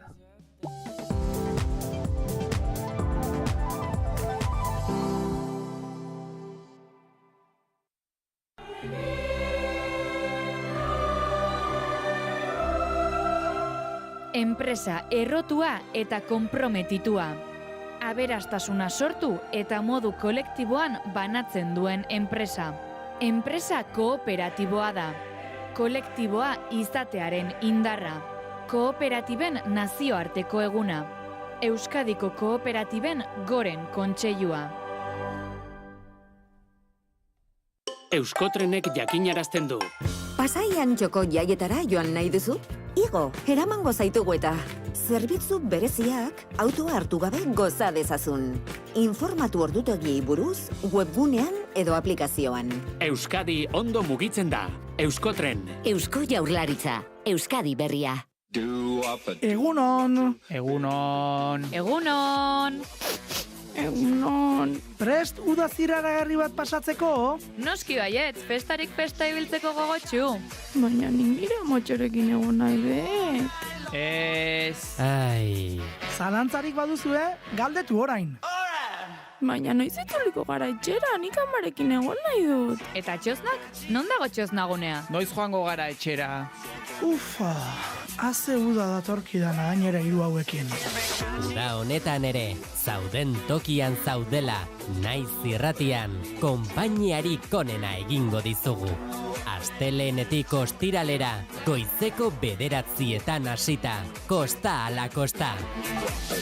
Naiz irratia, fresko.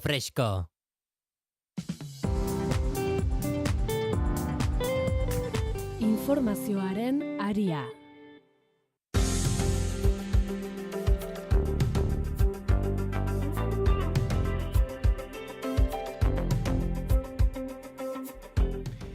Zaintzaile ere zainduak izateko eskubidea aitortzen dien zerbitzua abian jarri dute Usurbilen.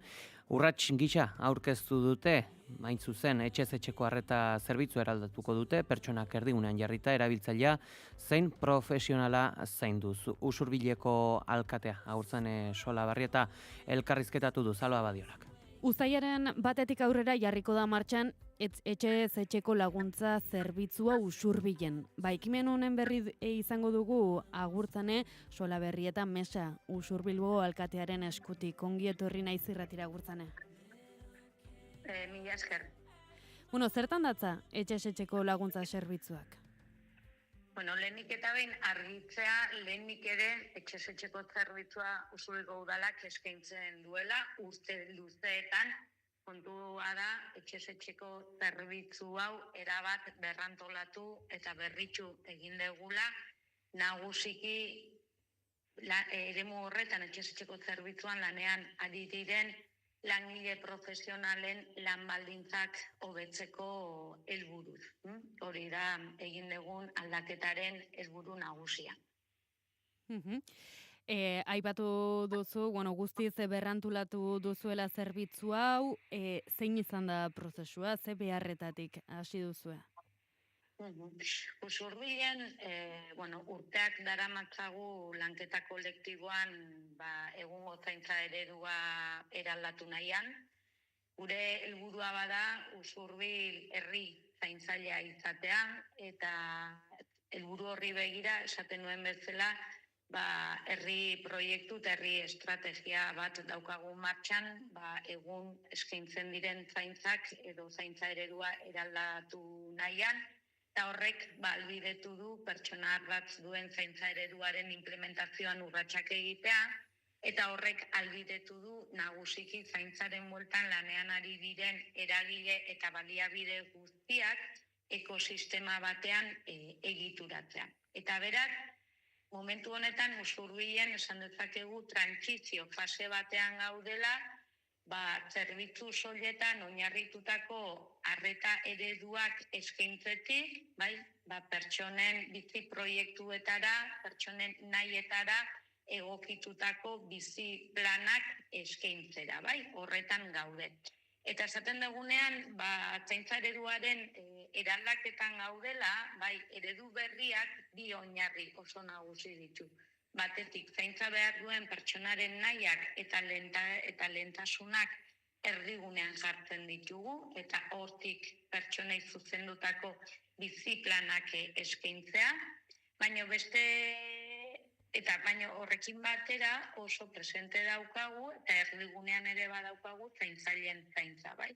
Edo bestera batetara esan da, zaintzaile profesionalen lanbaldintzak duintza ere bada gure helburua. Izan ere, gure premisa argia da. Guztiok daukagu zainduak izateko eskubidea, baina ez beste pertsona baten eskubideen kaltetan. Eta esan behar dugu zintzoki, azken urteetan, lanketa handi hontan, nagusiki, orain arte, zaintza eredu berriak definitzen aritu gerala, usurbilen nola zaindu nahi dugun eta nola zainduak izan nahiko genuken. Arreta eredu berri hori martxan jartzeko gizarte langileen formazioan, lantresna berriak sortzen, esan bezala pertsonak erdigunean jarrita pertsona baten zaintzarekin zer ikusia duten baliabide eta zerbitzu guztiak ekosistema batean antolatzen, ekosistema batean antolatzeak esan nahi du guztiok ere lan erraminta berdinekin aritzea, gure lanak sistematizatzea, artikulatzea, bai, horretan jarri dugu orain arte indarra, edo hori izan da gure lehentasuna, eta orain, iritsi da langile profesionalen ordua, ez? Eta horrek eskatzen digu, usurbilen martxan eskaini nahi dugun zaintza eredu berri horretara egokitzea udalak herritarrei eskaintzen dizkien zaintza zerbitzu guztiak. Eta zaintza zerbitzu guztietan, dudigabe estrategikoa da etxeko zaintza, bai? Eta berak, etxeko zerbitzua, zaintza eredu berrira eta ekosistemaren logikara, eraberritu dugu edo berrantolatu dugu. Eta berrantolaketa horretan, esan bezala, batetik badago, zerbitzu hori jasotzen duten pertsonei ematen diegun arreta hobetzea biziplanen logiketara eta batez ere zaintza lotzea ere pertsona horrek izan ditzazken bestelako behar sozial eta komunitarioetara, baina era berean, esan bezala, zerbitzu berritxu honek ekarriko duenaz, langile profesional hoien lanbaldintzak modu nabarmenean hobetza. Askotan ateratzen den dikotomia da, ez? Zaindua izateko eskubidea, baina zein preziotan noren eta nolako lanaren bitartez. Beraz, azaldu duzu lan eskubidei ere erreparatu diezuela. Zein neurri hartu duzu ez? Zaintzaileen lan eta bizi baldintzak hobetzeak zainduaren bizikalitatea hobetzen laguntzen duela, ez? Eta beraz horrez dago dikotomiarik, hor biak eskutik lotuta jumer dute, ez? Zaintzak eraldatu nahi baditugu, esan bezala erdigunean biak jarri behar direlako, ez? Bai zaintza barruen pertsona, baina baita pertsona horren zaintza arduratzen diren pertsonezkek. Izan daitezkela, modu afektibotik askok zaintzen dugu, bai, eremu familiarrean, lagun artean, beraz horri erreparatu bertzaio, baina baitaren noski, erreparatu bertzaio lan baldintzei. Azkenean badakigu eremu hau, zaintzak beti emakumeen ardura izan dira, eta eremu profesionalean ere, horrela ikusten dugu, ez? Nagusiki emakumeak aritzen gara eremu honetan lanean, eta horrek ekartzen du, modu prekarioan aritzea, oso lan baldintza kaskarretan aritzea, eta beraz ezinbestean horri erreparatu egin behar diogu, eta hortan administrazio publikoak du ardura bat, eta guk ardura hori eta erantzunkizun hori ere gure gain hartu dugu. Eta beraz badaukagu ere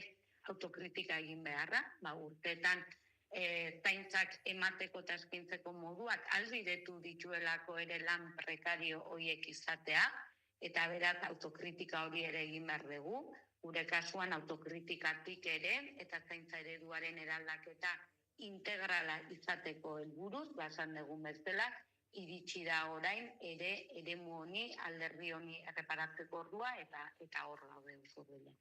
Eta zeintzuk dira zehazki hartu dituzuen neurriak? Bueno, askotan ere ulertu behar da bizatzen, etxeko zerbitzua nola antolatzen den, ulertzeko zeintzuk diren hartu ditugun neurriak edo betzeko neurriak zeintzuk diren. Lehenik eta behin, etxeko zerbitzua normalean, bai, orduka eskaintzen da, eta ordu hoien arabera udalok ordaintzen diogu, bai, zerbitzu hori kudeatzen duen enpresari. Eta enpresak ondorioz ere langileari orduka ordaintzen zaio. Orduka diogunean da, etxe batean, zuzeneko arretan, pasatzen ditun orduak ordaintzen zaizkio. Orduan, gertatzen den bezala, goitzean, 8:00 10:00 etxe batera junberritzatea pertsona bat zaintzeko, handik atera eta junberritzatea beste etxe batetara 12:00 ordu batea demagun, eta gero arratsaldeko 6:00 8:00, ez? Beraz, lanean ordaindutako orduak izan daitezke 5, baina azkenean pertsona hauek egun osoa, bai, pasatzen dute lan honi begira. Orduan, hor egin dugun aldaketa nagusiena da, pertsona hauek egongo direla kontratatuta lan jardunen arabera.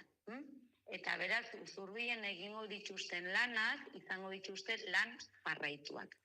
Eta hori, aldaketa importantea da. Beraz, kasu honetan, langile gutxiago arituko dira etxeko zerbitzuan lanean, guztira 9 pertsona zein gizarte langile bat koordinazioan, baina arituko diren pertsona guztiek izango dituzte lan jardun jarraituak.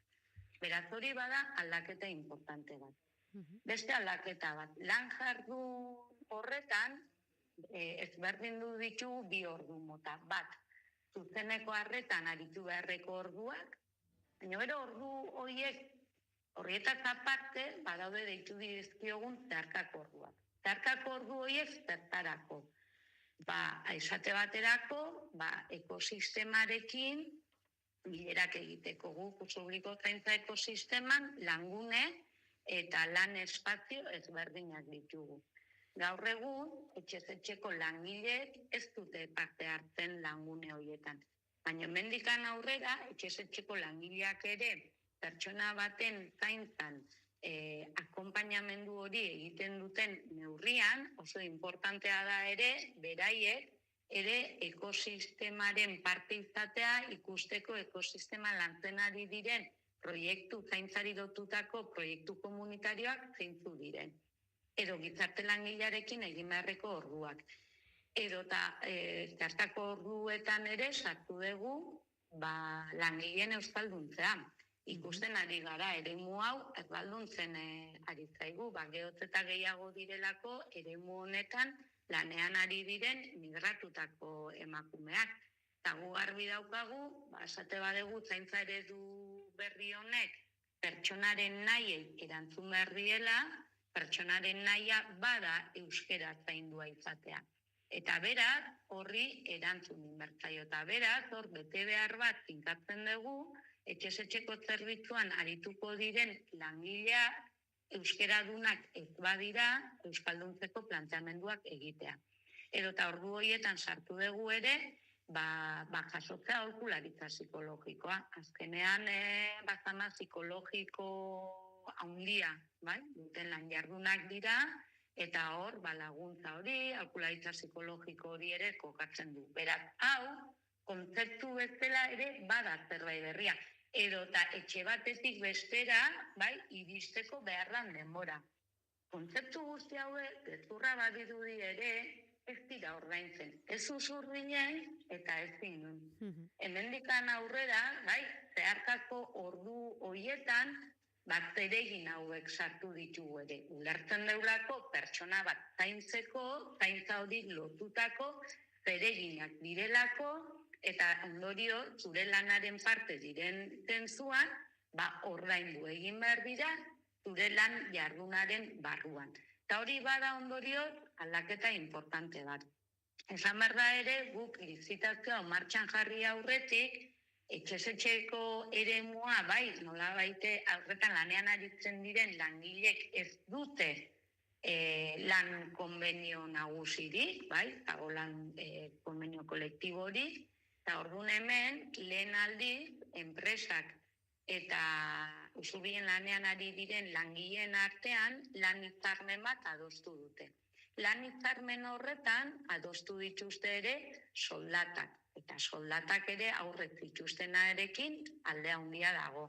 Eta beraz guk ere lizitazio honen prezioa zehazterako orduan ere aintzat hartu dugu lan hitzarmen horretan, besteak beste finkatzen diren lan baldintzak eta kasu honetan soldatak.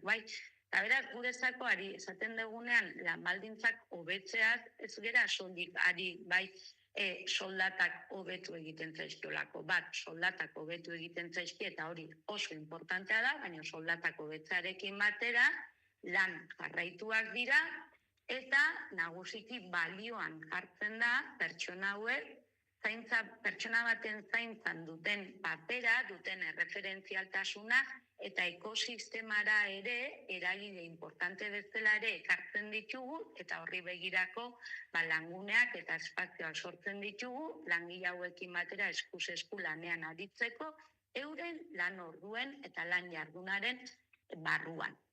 Eta zentzu horretan ere hori bada aldaketa importante bat. Eta hirugarren bat ere aipatu nahi dut. Egin duguna izan da zerbitzua 3 eremutan antolatu dugu, nola baita zonifikatu dugu. Usurbil antolatu dugu 3 eremutan. Eremu hauek zehazteko erabili dugun irizpidea izan da, etxe batetik bestera gehienez ere 10 minututan iristeko aukera izatea. Orduan daude 2 eremu batez ere kaskogunean etxe batetik bestera oinez egiteko aukera ematen duena, eta gero beste eremu batean, herrigunetik kanpora dauden auzoetan zerbitzua eskaintzeko hor kotxearen derrigortasuna, edo ibilgailu baten derrigortasuna, edo bestelako garraiobide baten derrigortasuna enpresa behartuta dagola hori zehaztera. Zonifikazionek ekartzen duena da beti eremu bakoitzean langile berdinak arituko direla lanean. Eta ondorioz horrek ekartzen du, etxez-etxeko zerbitzua lan bakarti eta isolatu bat izatezik ere, lantalde gisara antolatutako zerbitzu bat emateko aukeretan daudela. Beraz, ni bizi banaiz Usurbilgo zonalde baten, beti nik badakit nire etxera etorriko direla 3 langile horietako bat. Eta beti erreferentzialtasuna beti pertsona berdinik izango dute. Eta ulertzen dugu horrek ere konfiantza ematen diola bezeroari edo etxez-etxeko zerbitzuaren erabiltzaileari batzutan, gertatzen delako, beti zure etxera joaten danak ezimadukun, gaixotu delako, porretan dagoelako edo zein delako arrazoiangatik, askotan ez dute jakiten ze pertsonak ordezkatuko duten. Eta hor, sortzen dira urduritasunak, sortzen dira kezkak, badatorrelako zure etxera ezagutza ez duzun pertsona bat. Kasu honetan, zerbitzua modu honetan antolatzeak hori ere saiestuko du. Badakizu beti pertsona berdinak jongo direla, eta esandakoa horrek ere ahalbidetzen du, pertsona hauek ere sentitzea lantalde bateko partaide. Eta hor, udalak ere eremu bakoitzean jarriko die lanerako espazio bat, beraiek elkartzeko, beraien arropak usteko, alegia, beraien lantokitxo hori izango den espazio bat orain arte ez zutena. Eta guretzako ere, zonifikazioarenak ere, bada ere aldaketa importante bat, esaten ari ginen norabide horretan, ez? Batetik konfiantza ematea zerbitzuaren erabiltzailei eta bestetik lantaldeka funtzionatzea eta lan isolatuta bakartia izatetik ekipo baten parte izatera bihurtzea, ez? Eta horrek aukera ematen dizu, zaintzen duzun pertsonaren inguruko iritziak, kezkak, planteamenduak, proposamenak ere taldean egin ahal izatea. Lantaldea aipatzen zen nuen osatuta dago zerbitzu hau emango duen guztizko lantaldea? Bai, zehaztuta daude, 9 langile arituko dira zein koordinatzailea, eta justu, egun hauetan ari gea bilerak egiten, bai noski langileekin, eta baita ere erabiltzaileekin. Hiru zonetan bai, zatitu degula herria, eta berak zona bakoitzeko erabiltzaileekin egiten ari gara bilera, bat, azaltzeko zergaitik eta zein izan den zerbitzua aldatzeko arrazoi eta motivazio nagusia, eta horretan bat egiten dugu, helburu horrekin, eta da langileen lan baldintzak hobetzea, antolaketa honek ekar ditzazke agian bere etxera aldaketa batzuk. Eta zein izan daitezken aldaketa horiek transmititzen aritu behar. Eta oso importante izan da, bilera horietan, jada, parte hartu dutelako ere, zonalde bakoitzan arituko diren langileak. Eta beraz, balio izan du ere, agian gerta daitekelako, orain arte zure etxera etorri den pertsona hori, ez izatea zona horretako kide mendikan aurrera, eta hor, aldaketaren bat izatea. Eta beraz, gaude transizio hau prestatzen, ez? Nola baita etxeko eredu zarretik berrirako jautzia egiteko, importantea da zerbitzu honekin zerikusia duten pertsona eta eragile guztiek ulertzea, zergaitik udalak planteatu duen aldaketa hau, aldaketa honek zen mejora ekarriko dituen ulertzea, eta ulermen horretatik errezagoa da ere konpartitza hau aldatzeko beharra. Bilera horietan gaude, eta oraingoz jaso deguna ere, oso egokia izan da, langileak ilusioz eta motibatuta ikusten ditugu aldaketarekin, aldaketa hau proban jartzeko gogoa daukagu, eta horregatik planteatu deguna izan da, urtebeteko iraupena izango duen lizitazio bat, bai? Proban jarri nahi dugu, ikusi nahi dugu ea, eredu hau jasangarria den, eredu hau posible den, antolaketa aldetik badituelako bere zailtasunak, baina proban jarri nahi dugu, gure buruari aukera hau eman nahi diogu, eta beraz, erabiltzaileei ere zentzu horretan eskatu diegu pazientzia, eta eskatu diegu ere, eskuzabaltasuna eta aukera bat ematea eredu berriari. Seguru gaudelako, denok zerbait jartze badegu, eta denok alegina egite badegu, eta denok beste badegu, zaila dena, errazago egin dezakegula, eta horretan gauden.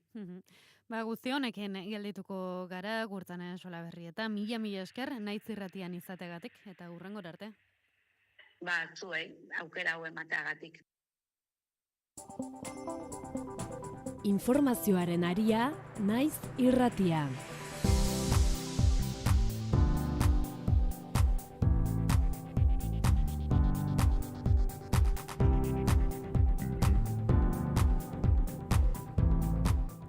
Ez da ohikoa, eta horregatik albiste bihurtu da. Azken orduetan usapen eskandaluaren harira berauk egindako adierazpenak zuzendu ditu Gasteizko Legebiltzarrean Euskal Alderdi Jeltzaleko bozeramale den Joseba Diez Antxustegik gardentasuna eskatu zion Kope Irratian eskainitako elkarrizketa batean.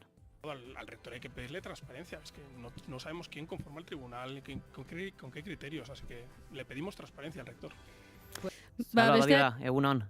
Egunon, Pegi, egunon entzuliok besteak beste azterketak zuzentzen dituzten epaitegiak osatzeko ardura bakarra EHU-rena dela ditzera eman zuen, Joseba Diez Antxustegik, Lakuako gobernuak ere urretan parte hartzen duela alboratuz, errektoreari kontu aske agertu zen.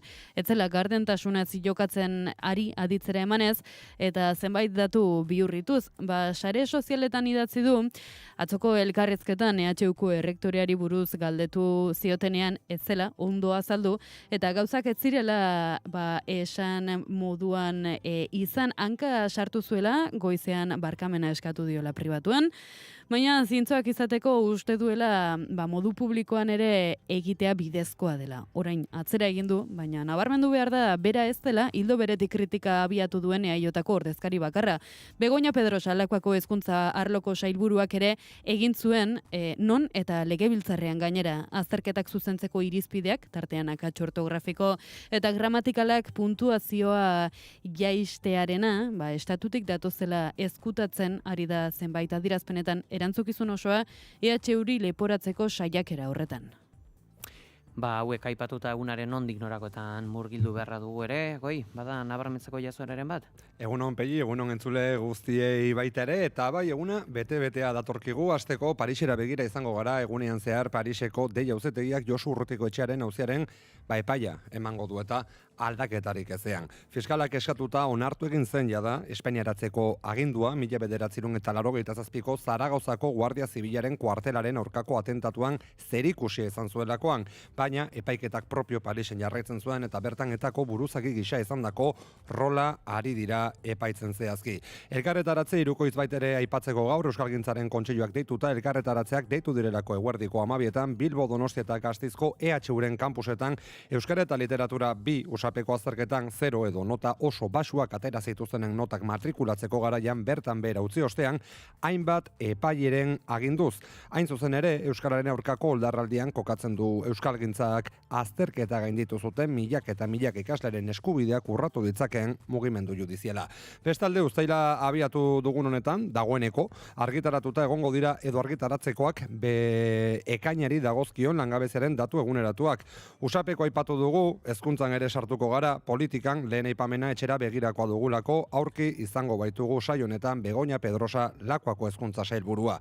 Bestalde gure mugetatik kanpo den arren Alberto Martínez Lakuako osasun sailburua Executive Forumen izango da gaur goizean Madrilen eta une egokia izango da medikuekiko zabalik dagoen lan gatazka amaitzeko osasun ministerioak egindako azken proposamenaren inguruan duen iritzia ezagutzeko.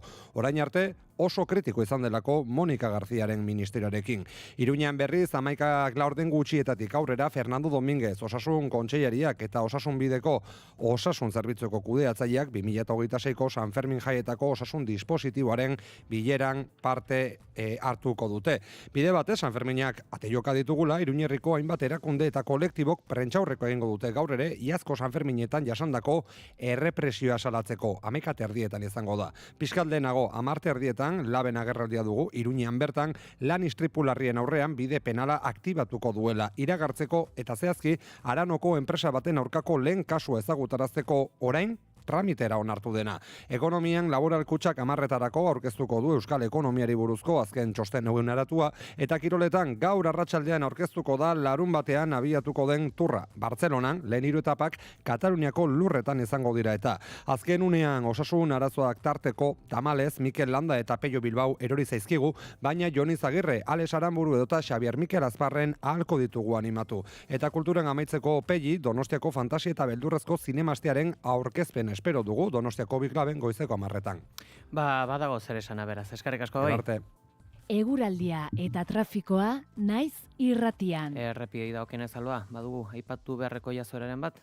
Parteko arazorik ez errepidetan Pegi. Ondo, eguraldiari dagokienez esango dugu, honetan 16 gradu dauzkagula Gasteizen, 18 Iruñan, 19 gradu Donibane Garaziala Maulen, 21 gradu Baionan, 20 Bilbon, 22 Donostian. Eguraldiaren xetasunak Ikerri Berluzeak. Antzeko eguraldiarekin jarraituko dugu ostegun honetan ere. Goizean Kantauriar isurialdean eta bereziki mendebaldean Bizkaian eta Araba iparpartean hodei asko agertuko da eta tarteka euri txiki pixka bat ere izango da bereziki mendi inguruetan, hala ere goiz erditik aurrera atertu egingo du eta pixkanaka ostarte txiki batzuk irekiko dira. Ego isurialdean aldiz, orokorrean hodeiak eta ostarteak, baina ostarteak nagusiago izango dira eta bertan eguraldi eguzkitsua nagusituko da goizean goizetik. Arratsaldean iparpartean hodeiak eta ostarteak tartekatuko dira, baina ostarteak zabalak izango dira eta giroa argia izango da. Gauean berriro ere hori bai, hodeiek zerua estaliko dute. Ego isurialdean aldiz, arratsaldea eguzkitsua izango da.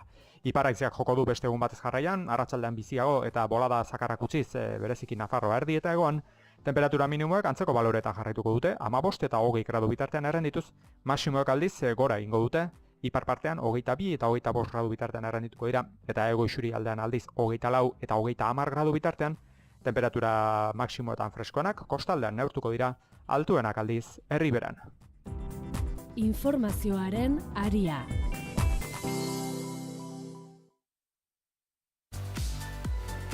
Burdindegi honek pintura makina tintometrikoak ditu nahieran eta pintura apaingarriko konponbide ugari. Alkain Hondarribia eta Alkain Astigarraga. Erantzunik profesionalena hauetan ere bai. Iturdindegia, tresnak, laneko arropa, eraikuntza materialak. Bai, Alkainen!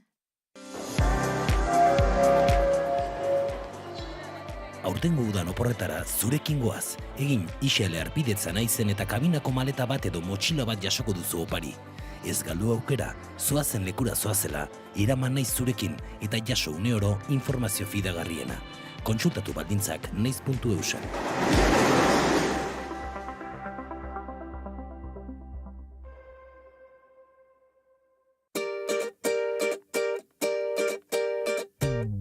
Atzetik aurrera helduta maldan bera, leginan bera egin du bidea Porsche izaz liderarekin. Batu zaitez tropela.eus atarira. Txirrindularitza euskaraz gozatzeko. Batekin naiz irratiko tropeltxoarekin. Sariak zuretzat eskuragarri. Turra hasi bitarte, irekita. Egin zurekiniela.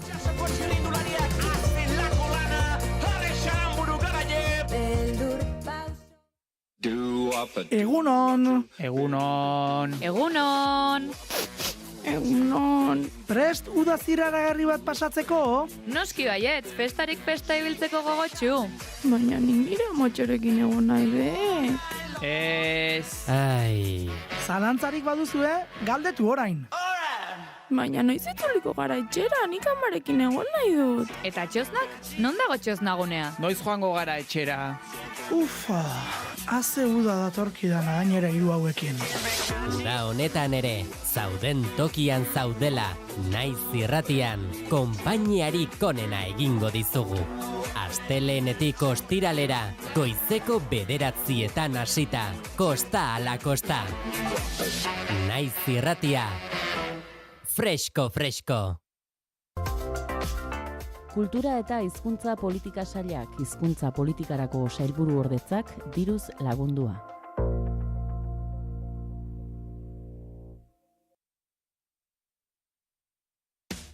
Piztu irratia, entzun naiz irratia. Bilbo aldea, 92.2. Gasteiz eta Arabako lautada, 91.5. Donosti aldea, 93.8. Gernika, 96.7. Leitza, 95.1. Bortziriak, 103.1. Urola, 91.8. Goierri, 102.2. Legazpi, 94.6. Piztu eta entzun naiz irratia.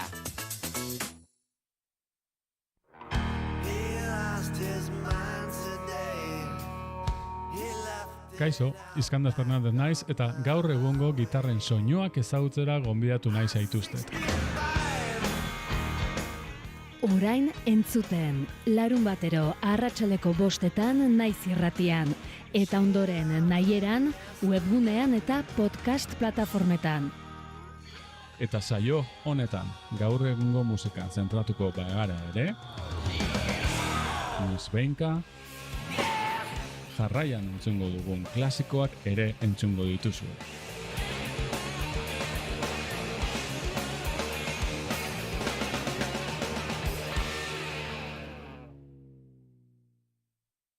Informazioaren aria, naiz irratian. Zazpi itxaso eta kolatuak sentitu ditu txalupa zaharrian. Orain hemen gaude mozkorturik abesten, kantauriko kaitxiki honetako txoko ilun batian. Karibeko gardenetan zanga, Terranoban azurrak dardarka,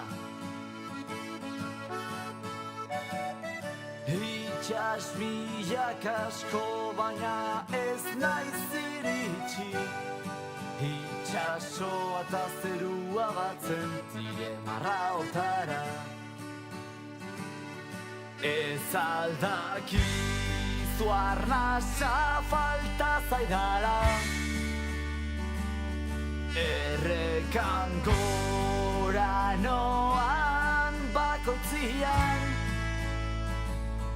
Arrainen antze Goizeko 9:12 Euskal lurraldetako eta diasporetako 15 eta 17 urte bitarteko 130 gazte elkartu dira Euskara Abenturan aurten. 28 egun igaroko dituzte elkarrekin martxan Euskal Herriko 11 txoko zeharkatuz atarratzen hasi dute lehenbiziko etapa eta haizea solaguren behaskoak azaldu digu, beraien helburua Euskal Herriko ahalik eta txoko gehien ezagutzea dela. Julene Goiburu.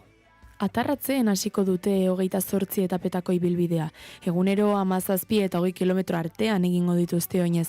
Guztira 650 kilometro egingo dituzte. Horietatik 500 oinez izango dira. Udaleketako kideak azaldu duenez, kilometro guztiak ez dituzte oinez egingo. Ahalik eta ibilbidea anitzena eta zabalena izatea nahi baitute. Hortaz batzuetan garraio publikoa hartzea ezinbestekoa izango da. Hilabete honetan Euskal Herriko 7 lurraldeetatik pasako dira. Zuberoatik hasi eta Bizkaian amaituta. Bataz beste, 17-20 kilometro egite ditugu, badaude egunak, 29 kilometrotakoak eta badaude egunak 10 kilometro egin, edo inkluso etapa oinezkoa zein garraio publikoa hartzen dugunik, ez? Azken batean, Euskal Herriko txoko ezberdinak ezagutu nahi ditugu, zoritxarrez 30 egunek ez digute ematen, eta, alik eta anitzena eta zabalena izateko, bai tartekatzen dugula oinezkoa zein garraio publikoa, eta urtero saiatu, bai bilbideari ekarpen berri bat egiten, leku berri bat ezagutzen, hartara, ingurunea ere gehiago ezagutzeko. 130 gazteak ez dira batera aterako etapak egitera. Asko direnez, solaguren behaskoak adirazi du 3 taldetan banatzen direla, trikuak, katxagorriak eta erbiak. Gainera asko izateaz gain oinez ibiltzeko itxura berberak ez dituztenez, mailaren arabera banatzen dituzte. Nabarmendu du euren helburua etapak ahalik eta erosoen egitea dela. Trikuak goizeko 8etan abiatuko dira, katxagorriak goizeko 8 eta 4 eta erbiak azkenik 8 eta erdietan.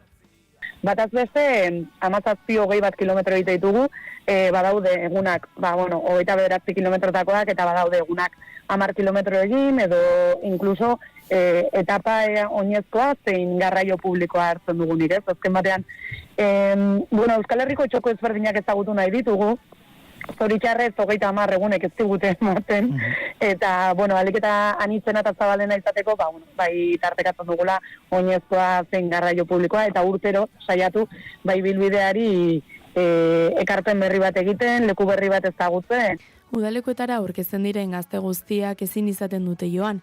Kideak azaldu duenez, ekonomikoki ez dute baliabide nahikorik nahi adinak gazte eramateko. Aurten esaterako 264 gazte aurkeztu dira eta horietatik 130 joango dira. Aukeraketa egiteko aniztasuna baloratzen dute, hortaz lan bat bidaltzen die gaztei. Hasteko bideo bat grabatu behar dute espedizioari egingo dioten ekarpena aipatuz eta espediziotik esperu dutena ere bai. Eta bestalde gazten sormena sustatzeko asmoz, edozein sormenezko lan egin beharko dute. Kantu bat, bideojoko bat edota lan plastiko bat esaterako. Horretarako 3 gai proposatzen dituzte. Aurtengoak zer den euskaldun izatea, ametsak betetzen diren eta zein garai historikotan bizi nahiko luketen izan dira. Lan pare bat aurkeztu behar dituzte, alde batetik bideo bat, euren burua aurkeztu bat, eta espedizioari zein ekarpen egiteaz gain, espediziotikan ere zer jasotzeko asmoa duten azaldu behar dute bertan, eta gero beste lantxo bat, formatu ezberdinetakoa izan daitekena, Gazten irudimena eta sormena ere sustatu nahi dugu, beraz idatzizkoa izan daiteke, bideojoku bat izan daiteke, abesti bat, ikusentzunezko lan bat, lan plastiko bat, eta horretarako 3 gai proposatzen dizkiegu. Aurtengoak zer da euskaldun izatea, ametsak betetzen ote dira, eta zein garai historikotan bizi nahiko luketen. Aizea sola guren behaskoak garbi azpimarratu du Euskara Benturaren helburua hasieratik gazten Euskararen erabilera piztea eta Euskara esperientzia positibo batekin lotzea izan dela. Gazte bakoitza gauza batek motibatzen du espediziora joateko, eta kasu gehienetan ez da gauza bera izango. Batzuk lagun bila joango dira, eta beste batzuk Euskal Herriko txokoak hobeto ezagutu nahiko dituzte, baina denei lotzen die Euskararen aldeko apustua egiteak.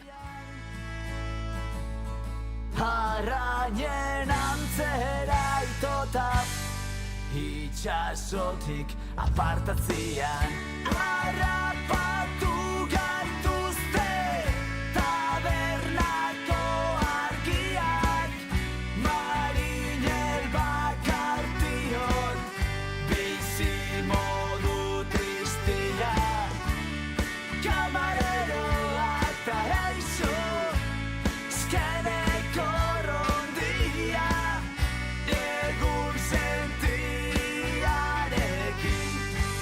daukagu partitzia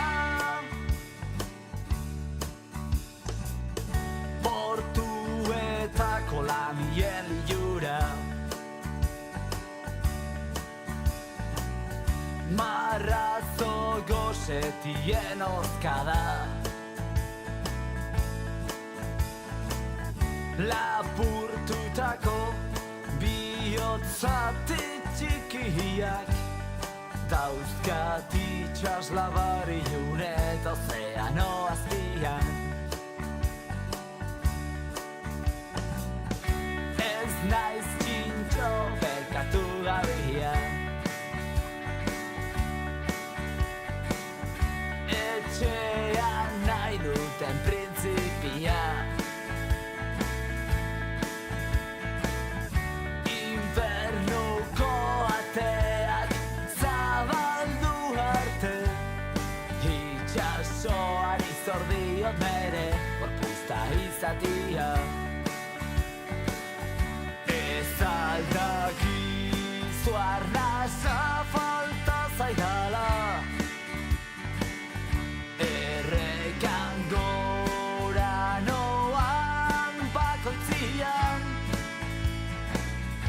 arrainen antzera itota itxasotik apartatzia harrapatu gaituzte tabernako argiak marinel bakartion bizi modu tristia kamarero ataraizo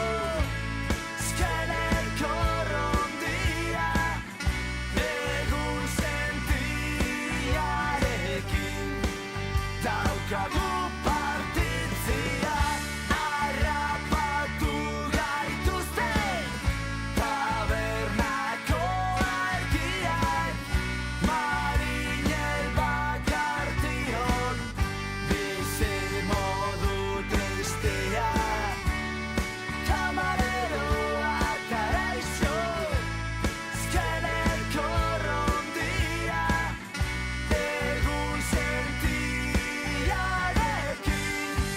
daukagu partitzia.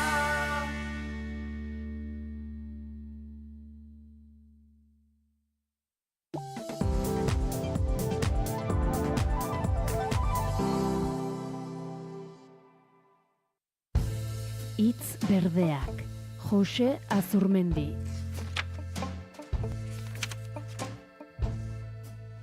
Pagoa geldi dago, Miren Agur Meabe.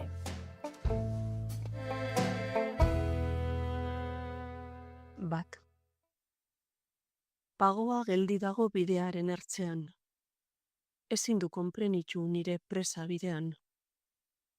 Bide gora noala, izerdi bizkarrean, zergatik hain urduri, zerbaiten eizean. Kantsazio pozoia baitara mazainean, izanaren mistoak sartuta egonean, bizitza neke haulen pentsaketa luzean, ezin du konprenitu nire presa bidean. Bihotza ihartu zaio gogoeta luzean, Gogoa saioi hartu pentsamentu lanean. Nire anaia delarik ezaren ilunean, ezin du konprenitu nire presa bidean. Udazken bustiaren arratzalde morean, fedea erantzidio Lambrok oharkabean, sentimen busti tristez elkar bezarkatzean. Ezin du konprenitu nire presa bidean. 2. Goroldioz jantziriko zauritutako bizkarrean, asperkunde giroa osto berdeen airean. Betiko loaldia nola gura lukean. Ezin du konprenitu nire presa bidean. Plazeretan igeri bizitza bizitzean, pagogazte gentilak posaren mozkorrean, untza bezarkatuz maitasun lizunean, konprenitzen didate nire presa bidean. Nire pago kristaua kostera bide ertzean, ezbaiko itxaropenez, ukazio beltzean, eriotza ondorengo zerbaiten irritzean, ezin du konprenitu nire presa bidean.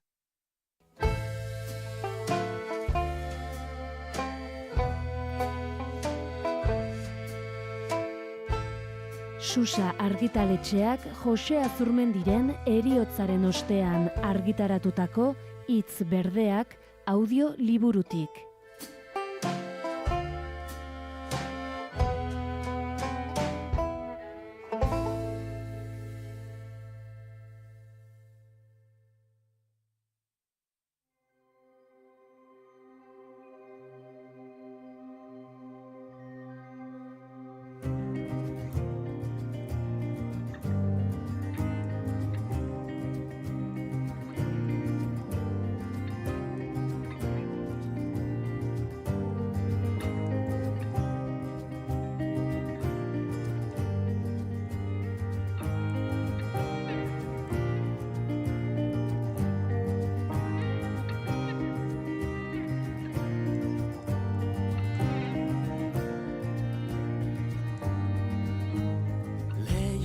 Egon gelan urdin bare,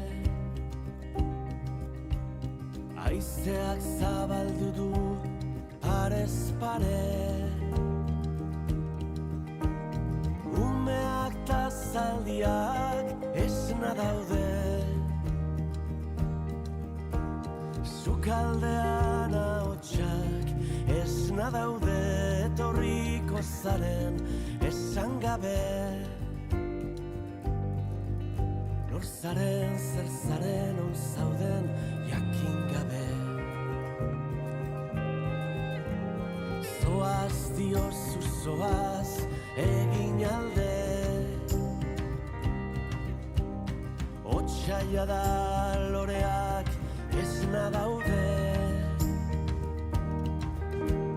Esan zen izkidanak, esan gabe. Jo egian, esna daude, berdin du ondoan, ez bazaude. Loreak zugabe, zugabe, esna daude. Loreak zugabe, zugabe, esna daude.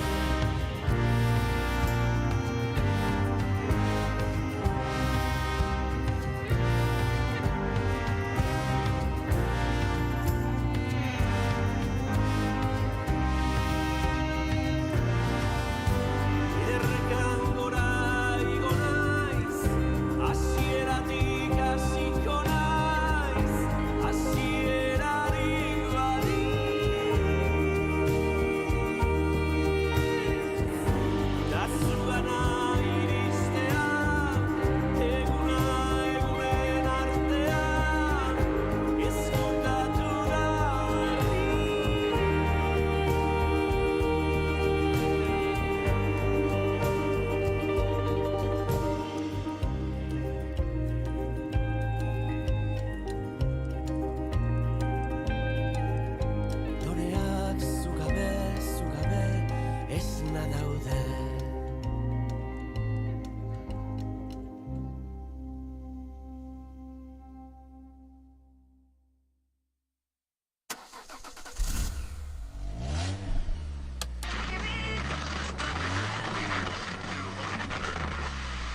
Irratia kotxean argi eta ozen entzun nahi duzu, 2 urratsetan egin dezakezu. Lotu mugikorra Bluetooth bidez autora. Joan, irratia.naiz.eu selbidera eta klikatu zuzenean entzun botoian. Egunon, goizeko 8 dira, ongi etorri Naiz Irratira. Lekornuren dimisioak estatu krisia... Naiz Irratia, 2 urratsetan, edonon eta kalitate ezin hobean.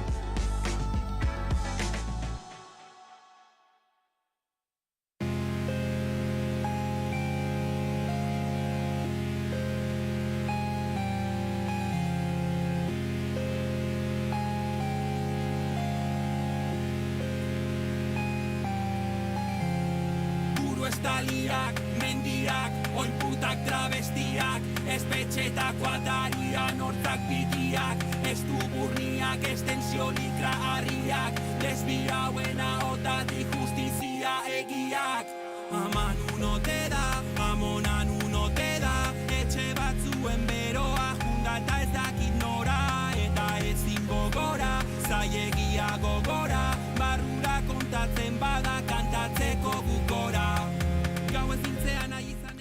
Beno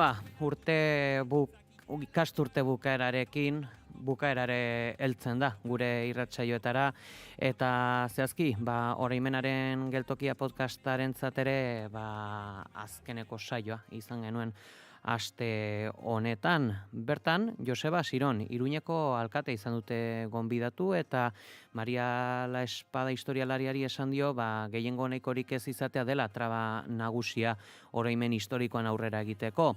Arlo honetan, tokiko administrazioetatik lan handia egin daitekeela esan du Iruñeko alkateak, baina traba handia izaten dela gehiengo nahikorik ez izatea. Erorien monumentuaren auzia jarri du horren adibide, Oroimenaren geltokia saioari eskainetako elkarrizketan. Aurreratu bezala, telefonoaren beste aldean Joseba Siron Zaez dugu, arte historialaria eta Iruñako alkatea. Arratsaldeon eta mila esker agendan tartetxo bat bilatzearren gurean egoteko. Plazerra handia da, mila esker zuei. Uste dut irratearen bestaldez daudenentzat aski ezaguna izango zarela, hala ere aurkezpen txiki bat egingo dugu. Esan dudan moduan, Iruñako alkatea zara, oraingo honetan 2023 geroztik, baina aurretik ere 2015-tik 2019 alkate izandakoa zara. Horretaz gain, aipagarria da, artearen historian doktorea zarela, hortaz beste garai batzuetakoa, baina ikerketa historikoa gertutik ezagutzen dozu. Zerbait gehitu nahiko zenuke aurkezpen txiki honetan? Bueno, gauza asko gehitu daitezke, behar bada, haien artean importanteenak, ez? Adibidez, Carmenen bikotekidea naizela, Idoia eta Mikelen aitatxo, eta 30 urtez San Fermin ikastolako historia, filosofia eta artearen historiako irakaslea izan naizela, eta horrek zoriontsu egin nauela. Oso ekarpen polita, asko posten naiz gehitu izanataz, eta ekingo diogu gaurko gaiari. Osongi. Aipatzen genuen bezala, alkate izateaz gain, historialaria zara, historiako irakaslea ere izan zara, eta nola aldatzen da hiri bat begiratzeko eta gobernatzeko moduan jakiteak kale, plaza eta eraikin bakoitzak iraganeko bertsio bat duela? Pues aldatzen du, eta nire ikuspuntutik oso modu interesgarrian aldatzen du. Hiriaren elementu bakoitzak bere balio historikoa baduela adierazten dizu. Eta ez bakarrik hainbeste monumentoak eta jauregiak hori badakigu, ez? Eta iturri monumentalak eta ez dakizar, baizik eta baita gauza xumeak ere, adibidez pavimentua, Iruñeko pavimentua, Aldezarreko pavimentua, 1750 urtekoa da, eta orduan, edo adibidez, ez dakit, etxe xumeek, nun bizi normalak, pertsona normalak bizi ziren, edo adibidez hiri imobiliarioak, bankuak, iturritxoak, farolak, estolderiak, eta azken finean, monumentuek ezoiko gauzak ordezkatzen dituzte, baina gauza xumeek egunerokotasuna simbolizatzen dute, ez? Eta hori ikusteko, historialaria baldin bazara errazago ikusten duzu. Bai, Holanda. Badago Iruñako txokoren bat alkatezarenetik ezberdin begiratzen duzuna, bertan gertatutakoengatik? Bueno, batez ere, baina ez hainbeste alkate naizelako baizik eta oroimen historikoa eta ezagutu dudan enean, Nire jolas tokia txikitan Gazteluko inguru bidea zen, Fosoak eta Ziudadela eta inguru hori, hortan pasa nuenik haurtzaroa, eta toki niretzat zoriontsua izan zen. Gero berriz, ikasi izan dut, hor afusilaketak egon zirela, eta benetan gauza oso mingarriak gertatu zirela frankismoren garaian, eta nire ikuspuntua ikusteko modua eraldatu du bai. Azken urteetan, Iruñan oroimen historikoaren aldeko lan nabarmenak egin dira. Besteak beste, 2017an kereia aurkeztu zenuten frankismoko krimenengatik. Zer balio izan zuen ark, juridikoki, politikoki, simbolikoki, ez dakit, erreparazioari dagokionez, bertan egindako lana zer balio du? Bueno, eratu genuen estatu mailan sare bat, nun oso hiri ezberdinak ziren, garai hartan udal gobernu ezkertiarren eskutik, adibidez Madril, Barcelona, Ribas Bazia Madrid, baita ere sartu zen, Zaragoza, Valentzia eta Euskal Herrian Iruña eta Gasteiz. Eta hortan Iruñak eraman zuen nolabaiteko lidergoa. Madrilen eta Estrasburgon, baita ere egon ginen gure kereia defendatzen, azkenean etzen onartu, baina adibidez Iruñari buruz, edo Iruñaz dakidana batez ere da, ikerketa sakona egintzela, Nafarroako Unibertsitate Publikoak egin zuen ikerketa sakona udalaren eskutik, bulego bat ireki genuen ahozko testigantzak kalean bertan jasotzeko, niretzat balio demokratikoa izan zuen, eta azkenean onartu etzen arren, egia da, aitortza inoiz baino gehiago lortu zela.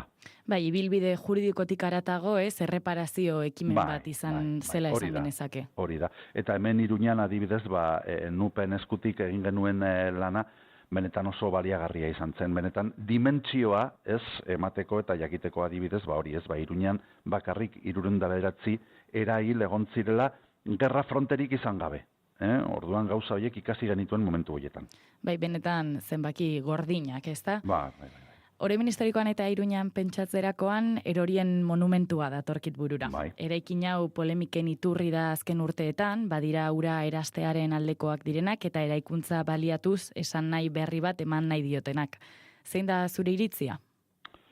Bueno, azken finean beti hau planteatu izan da erorien monumentuaren inguruko eztabaida eraistea ala mantentzearen aldeko dikotomia izan balitz, eta hori etzen benetako dikotomia.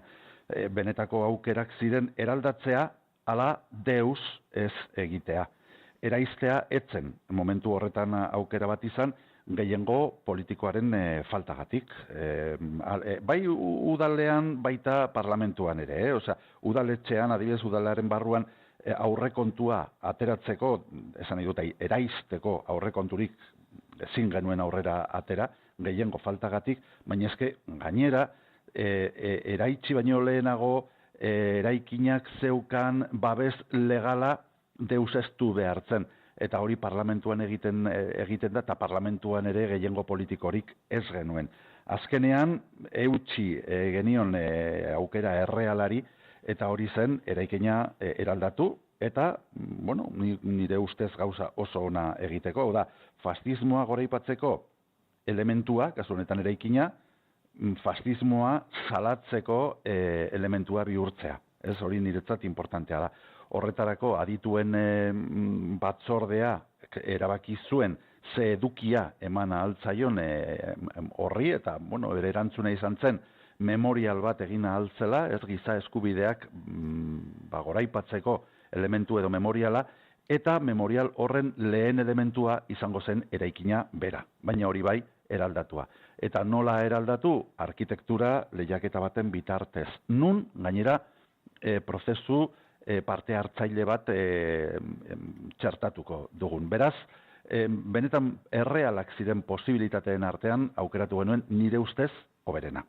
Eta zer esango zenieke eraikina mantentzeak zauri bat irekita mantentzea dakarrela sentitzen dutenei? Pues errespetu osoz, hori noski baietz, eta nik ulertzen ditute jarrera guztiak nola ez, baina, baita ere badira beste aditu batzuk esaten dutenak, eraikina botatzea amnesia suposatuko zuela, eta berriz eraldatzea suposatuko zen zerbait pedagogikoa eta suposatuko zuen zuzenketa bat bezala egitea. Berriro ere diot, eraistea etzen aukera bat, ez zegoen gehiengo politikorik horretarako. Horren aukera, eraldatzearen aukera bakarra, alternatiba bakarra, zen mantentzea zegoen bezala. Eta guk egin duguna izan da, benetan, posible zena, eta kasu honetan da, fascismoa goraipatzeko egin zen monumento bat, fascismoa salatzeko elementua bilakatzea. Giza eskubideen urraketak pairatu dituzten biktimak, aipatu dituzu memorialaren eraikuntza honetan, ez? Eta ez da lehenengo biderra zure ahotan hitz hauek aurkitzen ditugunak, ez? Egia, justizia eta erreparazioaren eskubidea dute biktimek, eta 2015ean alkate izendapena jaso zenuenean konpromesu hori berretsi zenuen.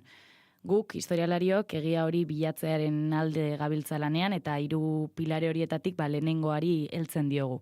Udaletik zer eskaini dezakezue plano hauetan, egia, justizia eta erreparazioaren planoan? Hombre, nik uste biktimen aitortzari dagokionez lan handia egin daiteke, guk bere momentuan lehen aipatu duzu kereia aurkeztu genuen, baina gero baita ere txikian, esango genuke, ez, eguneroko gauzetan adibidez, oroimen puntualak, ez, plakak behar den tokietan jartzea, edo estropezu delako hoiek baita ere garai batetan biktimak bizi ziren etxeen atarian, jarri dira pilo bat, kale izendegian ere bai, ez, azken finean, Iruñean nik esango nuke udalaren gobernua edo aldaketaren aldeko udal gobernuak lan handia egin du.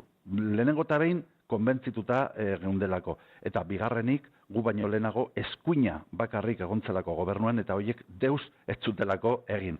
Orduan, iritsi ginenean, aurkeztu genuen, esaten den bezala, mihise bat txurian, ez horren gainean, margotzeko guk margotu nahi genuena. Zegoen deus egina. Eta horregatik ere, nik esango nuke Iruña dela, estatu mailan behar bada gehien egin duen hiria edo gehien egin duen horietako bat. Benetan bat natorrela esandakoarekin eta zorionak egindako lanagatik. Hala ere, udaletatik zeintzuk dira traba nagusiak oroimen historikoaren alde egiteko? Eta bidelagunak? Hombre, trabak dudari gabe gehiengo politikorik ez dagoenean.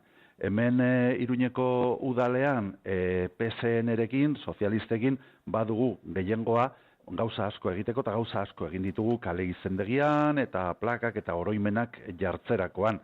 Baita ikerketak bultzatzeko momentuan, eta baina, adibidez lehen aipatu dut, naiz eta zerbait egiteko borondatea izan, baina PSN-ek ez zuen onartzen erorien monumentuari dagokionez aukeren artean eraistearena.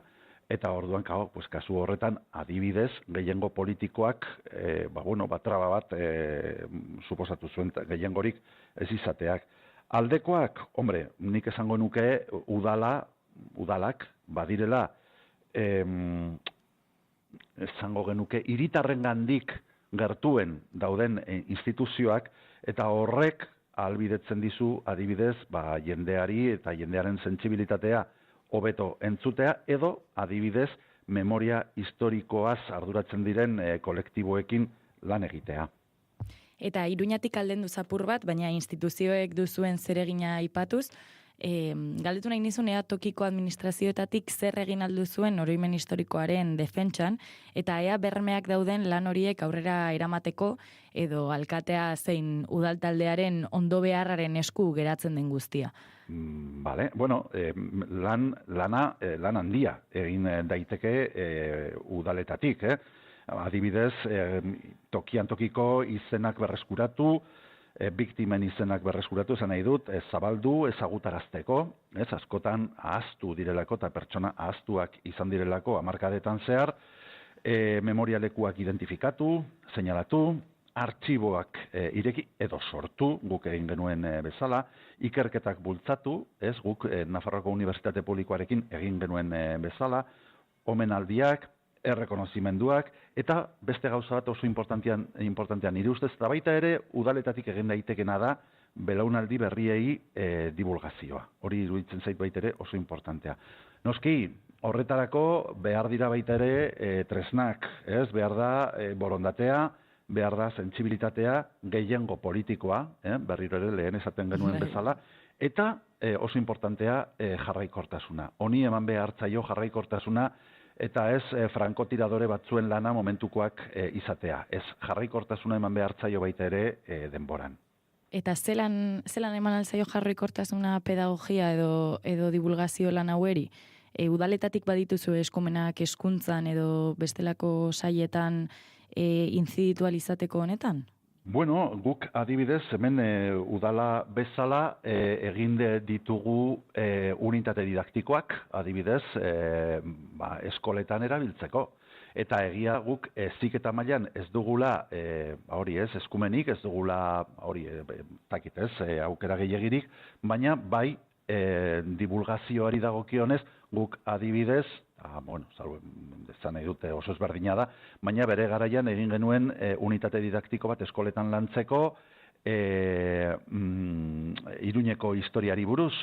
Orain dela gutxi egin dugu baita ere, ez dakit ez, San Ferminei buruzko beste unitate didaktiko bat, ez dakit ez, arraigoa edo nolabaiteko festekiko identifikazioa errazteko. Memoria historikoari dagokionez, baita ere beste inbeste egin daiteke.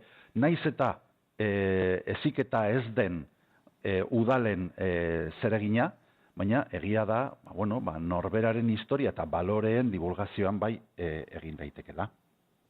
Primeran, elkarrizketa amaitzen joateko, hausnarketa tartetxo bat zabaldu nahi nuen. Oroimen historikoa ez baitelako iraganera begiratzea bakarrik, orainerako, kultura demokratikoa eraikitzeko garrantzi handikoa delako.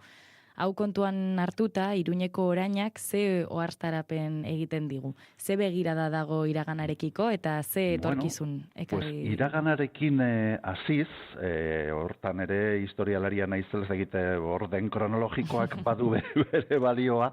Hombre, nik esango nuke historikoki Iruña hiri txikia izan dela, oso homogeneoa, harresiez inguratua, barruan batez ere militarrak eta paisak ziren nagusi, esaten zen etzegoela Iruñan toki bakar bat ere zeinetatik entzuten ez ziren edo kanpaiak, lizetako kanpaiak, mesara deitzen, edo kuarteletan zeuden, militarren kornetak eta bar. Orduan, zorionez, Iruña hori ja ez da existitzen, gaur guztiz bestelakoa da, Iruña da hiri irekia, hiri anitza eta dauden harresi bakarrak dira burukoak, eta horiek dira hautsi behar ditugunak, ez? Iruñan izan ditugu 3 zabalgune, ez, harresiak bota eta hiria zabaltzen joan den enean, eta orain azken zabalgune bat behar dugu, baina hori da burukoa, hori da komplikatuagoa. Eta zentzu horretan, orain saiatzen ari garena bultzatzen da elkarbizitza. Eta elkarbizitza integrala, hau da maiuskulekin. Noski oroimenarekiko, urruna, zein gertukoa, baita ere elkarbizitza ideologikoa eta sexu generoari dagokionez, eta elkarbizitza erlijiosoa, eta beraz, behar dugu oroimena behar bezala tratatuz, elkarbizitza berri baten bila jo, baina elkarbizitza kasu honetan hitz potoloekin, hau da maiuskulekin, integrala. Aipatzen duzun bide hori kultura demokratikoa eraikitzeko benetan polita da, eta oroimen historikoari dagokionez, uste dut esan dezakedala bate bestearen atzetik pauso onak ematen zabiltzatela. Hau esan da berriro ere eskerrak eman nahi dizkizut gaurkoan gurera hurbiltzagatik, zure egin beharreko guztiekin uzten dizut, ondo segi eta hurrengora arte. Mila esker zuei eta badakizue nahi duzuen arte. Agur.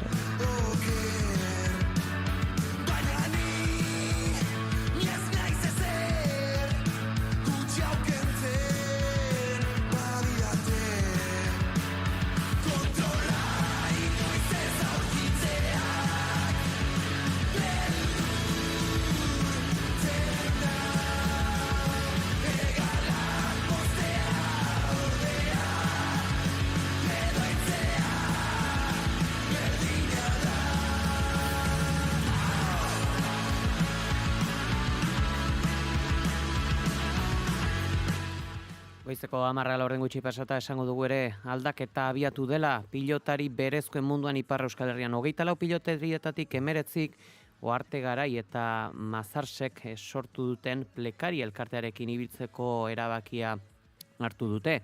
Sánchez, Espinal, Maiz, Gixandude eta Mariluzek berriz ez dute oraindik erabaki eskupilota orain arteko elkarte kudeatzailearekin jarraituko duten ala ez. Euskal Irratietan sortu berri den elkarte berriari buruz, Plekari elkarteari buruz hitz egin dute. Hala, berezkoen ordezkari zira Inautetxe berria, egunon? Egunon. Plekarik aurkeztu du bere elkartea, administrazio kontseilu batekin, ordezkatuak zizte administrazio kontseiluan, 24 berezkoetarik 19 onartu duzue hasteko engaiatzia, zergatik, nondik abiatzen zen Mina? Mina ez du elementu bakar batek piztu, izan dira hainbat elementu, emeki minori pixka bat sakontzen ibili direnak.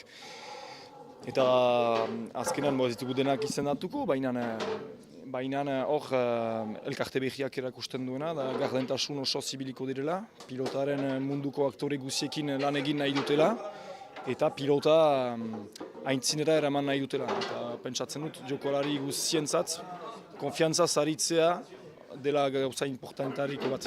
Hala ere, Euneko Latanoik bat egiten du proiektu berriarekin, hor zerbait egan nahi du horrek? Hori da, bat egiten bali madute proiektu berriarekin, egan nahi du proiektu, orain arte zen proiektua urrundu nahi dutela momentean.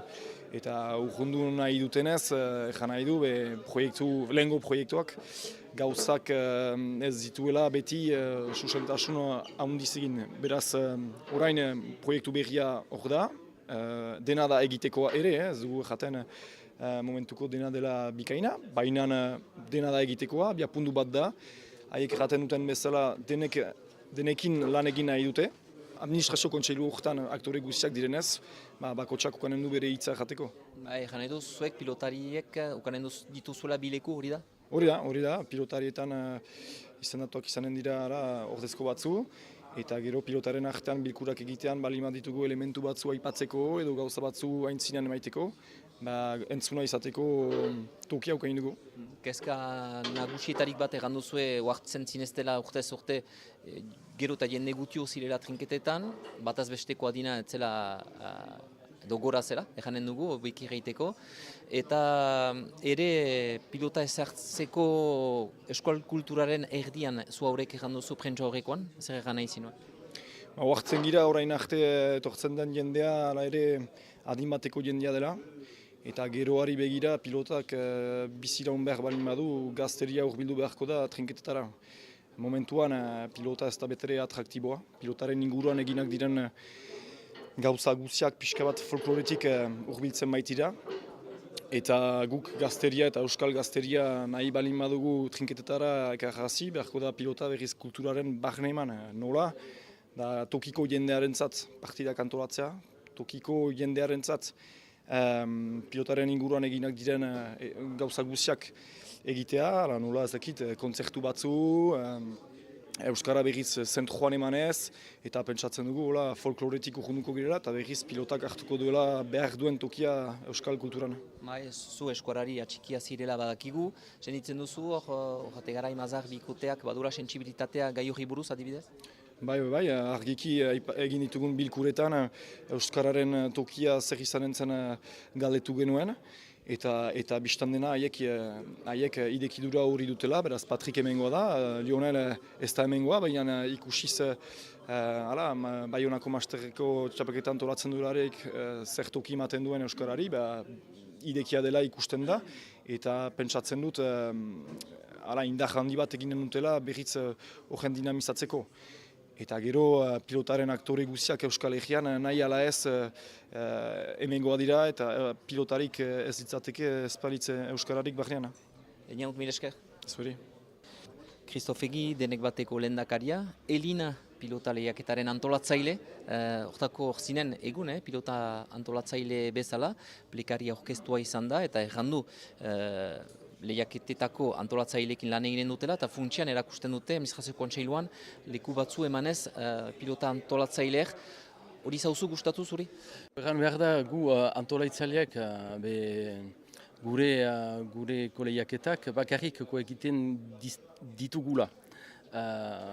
Diruaren partez, gero jendiak hor dila lan egiteko, hori bakarrik egiten dugu. Eskupilotak ziten du. Bakarrik jokolariak hautatzen gurekin. Hori behar da klarki egan, beti hola izan da eta beti hola da. Gero, jokolariak prekari batasunian izanen dira, beraz guk beharko dugu prekari batasunari deitu, elgarrekilan jokolariak hautatu. Hori ez da guretzat berdin izanen da. Gero, batasun horrek galdegin dauku sartzia. Barnerat, Conseil d'administrazio horren barneat sartzia. Hola, guk badugu bi boz, behatziren gehienean, eta pixka bat, leku pixka bat hartuko dugu pixka bat hor. Hori zen falta? Falta ez dakit, untsa izanen da. Vertikalegia zen, eta horizontalagoa? Eta jakinen dugu ere batasun hortan zer pasatzen den, nola pasatzen den, nola antolatua den, eta hori guziak untsa da. FFPBek Lilu Etxeberriak galeindu bilkura bat, horretarazi du ere gutun baten bidez, FFPBek zuela eskua, bere eskuekin, uste duzu ala ere, ikusiz 24 pilotarietatik 19 bat egiten dutela prekarirekin, zentzurtara joanen dela? Araiz, ene ustez kontxa izanen da, beraz ez dakit zendako ez duen baimena emanen. Ageriko? Ageriko. Iresker? Deusetaz. Angri errandunea, Iparraldeko pilota batzordeko lehendakaria, plekari elkartea aurkeztu dute, egun, aurkeztu du bere lehendakariak, Patriko Rategaraik. Bada aldaketa, transizioa, eskupilotak zituen berezkoak kudeatzen orain arte, eta gaur egun kudeatzen ditu, baina 24tik 19 auto egin dute plekararikin joiteko. Zer aldatuko da? Jadanik auta importantea da. Olako auta egiteko egan nahi du nahi zutela pilotarioik aldaketa bat, ero garapen bat, ero evoluzioi bat. Beraz, iduritzen zaigu plekarik duen proposamen hortan ate bat idikitzen dela, amatorren munduari, eta hori ate idikitzen dela, gu nahi dugu sartu, zeinta nahi dutugu gure harremanak azkartu, elkarlana bat bultzatu, gure pilotari gazteak, baitezpada modelo baten beharra, edo modelo batzuen beharra, eta hori nahi ginuke guk ekarri gure gazteeri, izan dezaten gogoa bai prestatzeko, baita entrenatzaileek ere, diplomak pasatzeko, formatzeko, eskaintzeko, hemendik urte bahne, zonbait urte bahne, pilota kalitatezkoa eta pilotari behiak, eta ez ezagutzen dugun bezala orain, kade ero junior mailan, piskat uste bat bada, hor gazteak uste dute pilota, eta hor berba olako proiektu batekin, segur da, bultzada behi bat ematen duela,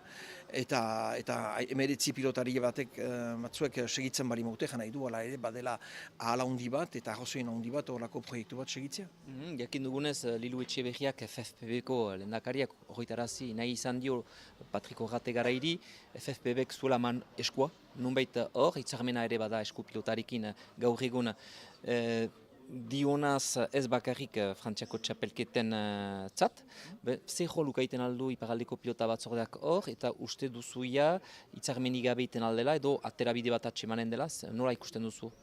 Iparraldeko batzordeak izaten handu eta eskutatua izan behar da, zointa pilotari guzioik gaurko mailan, Iparraldetik atatzen dire gehienak eta guen taldetan pasatu dire eta guen entrenatzailek entrenatu dituzte.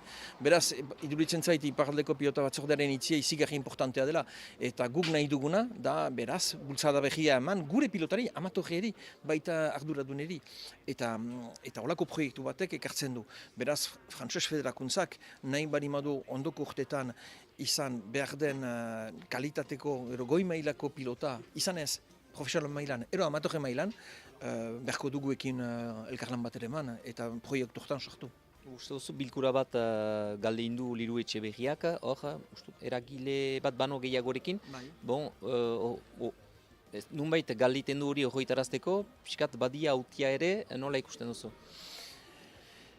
Frantses Federakuntza da pilotaren nausi, hemen, gure ere muntan. Beraz, berak badu zerratekorik. Egia da, berak eman duen eza astapenean, beroan eman duela. Eta behar zuela, hobekio pentsatu, zer antzun emanen zuen.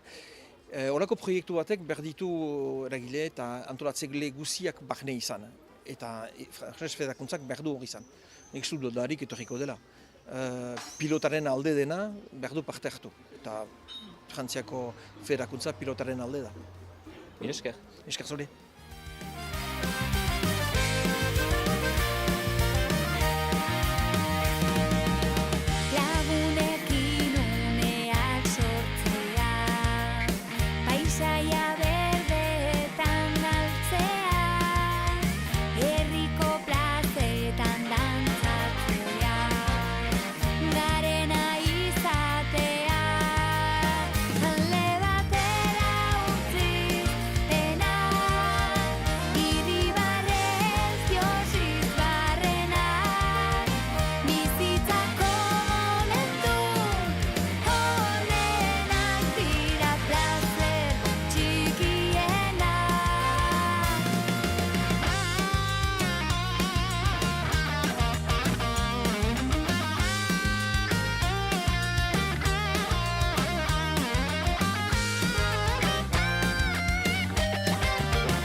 Ez algara zoriontsuago, gurearekin gozatu.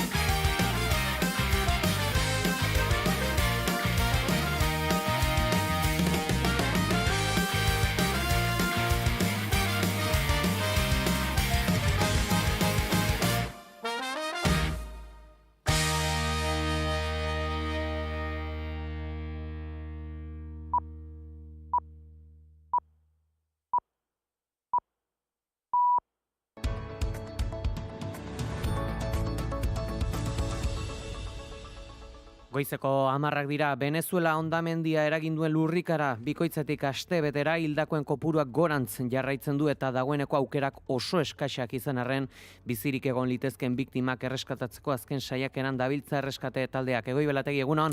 Egunon Pei, egunon entzule guztiak, atzo iluntzekoa da momentuz azken balantzea. Al día de hoy se contabilizan 2.295 personas fallecidas. 11.267. Jorge Rodríguez, Asamblea Nazionaleko buruak emandako datuen arabera, gutxienez 2.275 lagun hil dira, 11.267 zauritu eta 12.841 kaltetu daude. Gaineratu duenez, hondakinen artean lanean dihardute 4.000 brigadistak baino gehiagok 6.271 pertsona erreskatatu dituzte orain arte. El Salvador, Mexiko, Dominikar Errepublika, Suitza, Ekuador, Espainia, Chile, Kolombia, Herbereak, Italia eta Estatu Batuak daude Venezuelara heldutako edo bidalitako erreskate taldeen artean. Datozen ordu eta egunetan batez ere laguntza humanitarioa arduratzen diren taldeak iristea espero da. Desde el día de hace 48 horas, la presidenta del Cielo Rodríguez ordenó que se acelerara el proceso de llevar a las personas a campamentos transitorios con suficiente... Etxerik gabe geleturen milaka eta milaka lagunei ostatu egoki bat emateko behinbeineko azpiegiturak eraikitzen ari direla aurreratu du bide batez Delsi Rodríguezen anaia ere baden Jorge Rodríguezek. No no está ayudando el gobierno. Aquí no ha venido ni el alcalde, ni el gobierno, ni Delcy, ni nadie.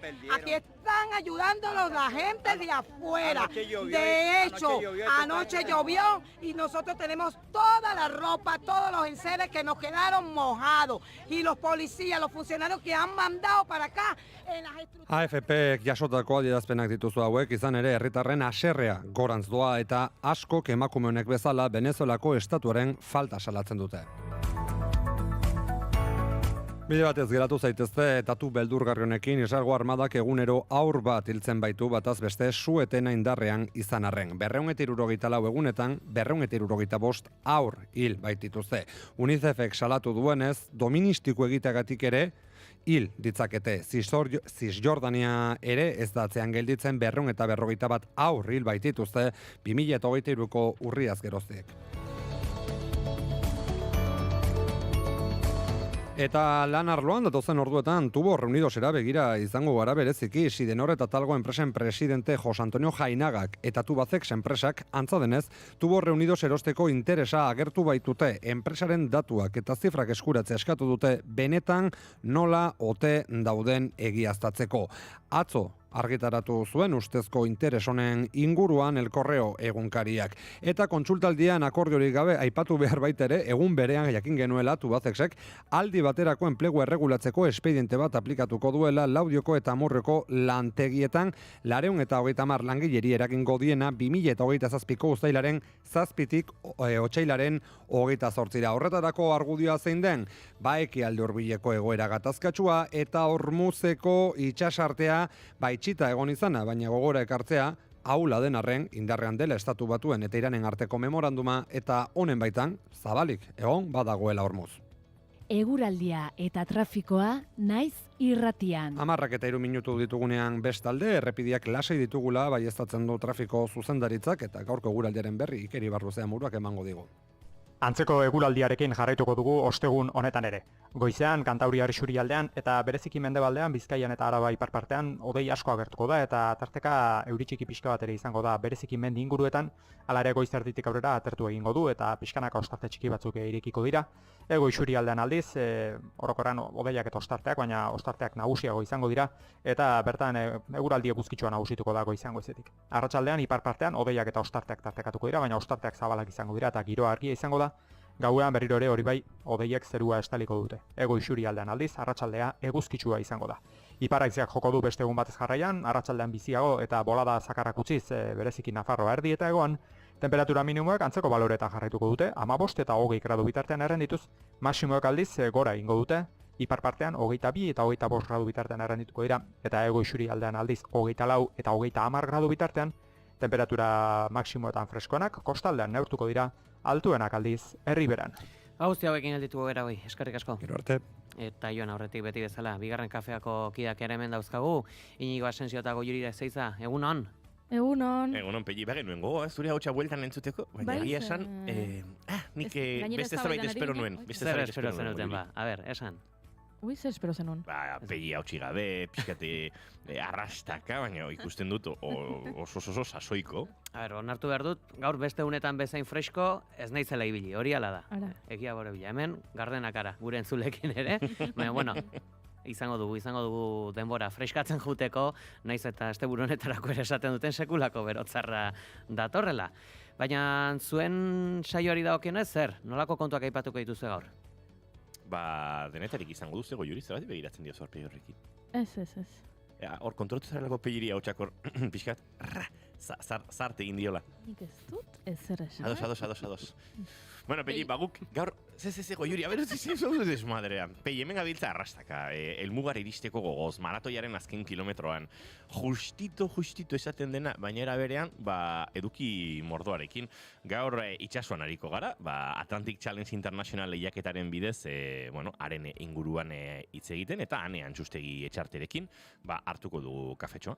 Baita, ez dakit zer dugun Atlantikoarekin, ze Galiziako Atlantika jaialdia ezagutuko dugu baita ere, Amaia Lizagoienen eskutik, eta Endika Guarrotxenarekin Kubara joango gara, beraz, bidaia ederra. Itxasoan, Galizian, Kuban, denetarik. Denetarik eta gainera Iraia Kambra lankidearekin lehen aldiz berriro podcastaren azken atala, demoraldiko azken atala entzongo dugu gaur, eta Pablo Zurutuza, horixe, gure lankide Iraia Kambrarekin aritu da.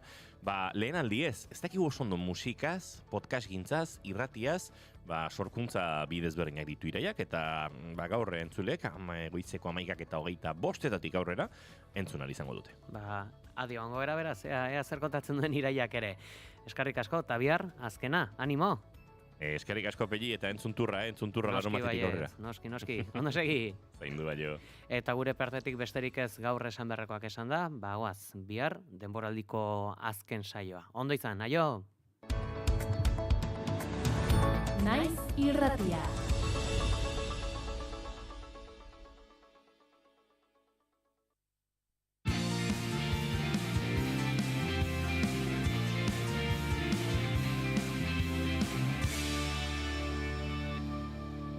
Naiz irratian, bigarren kafea.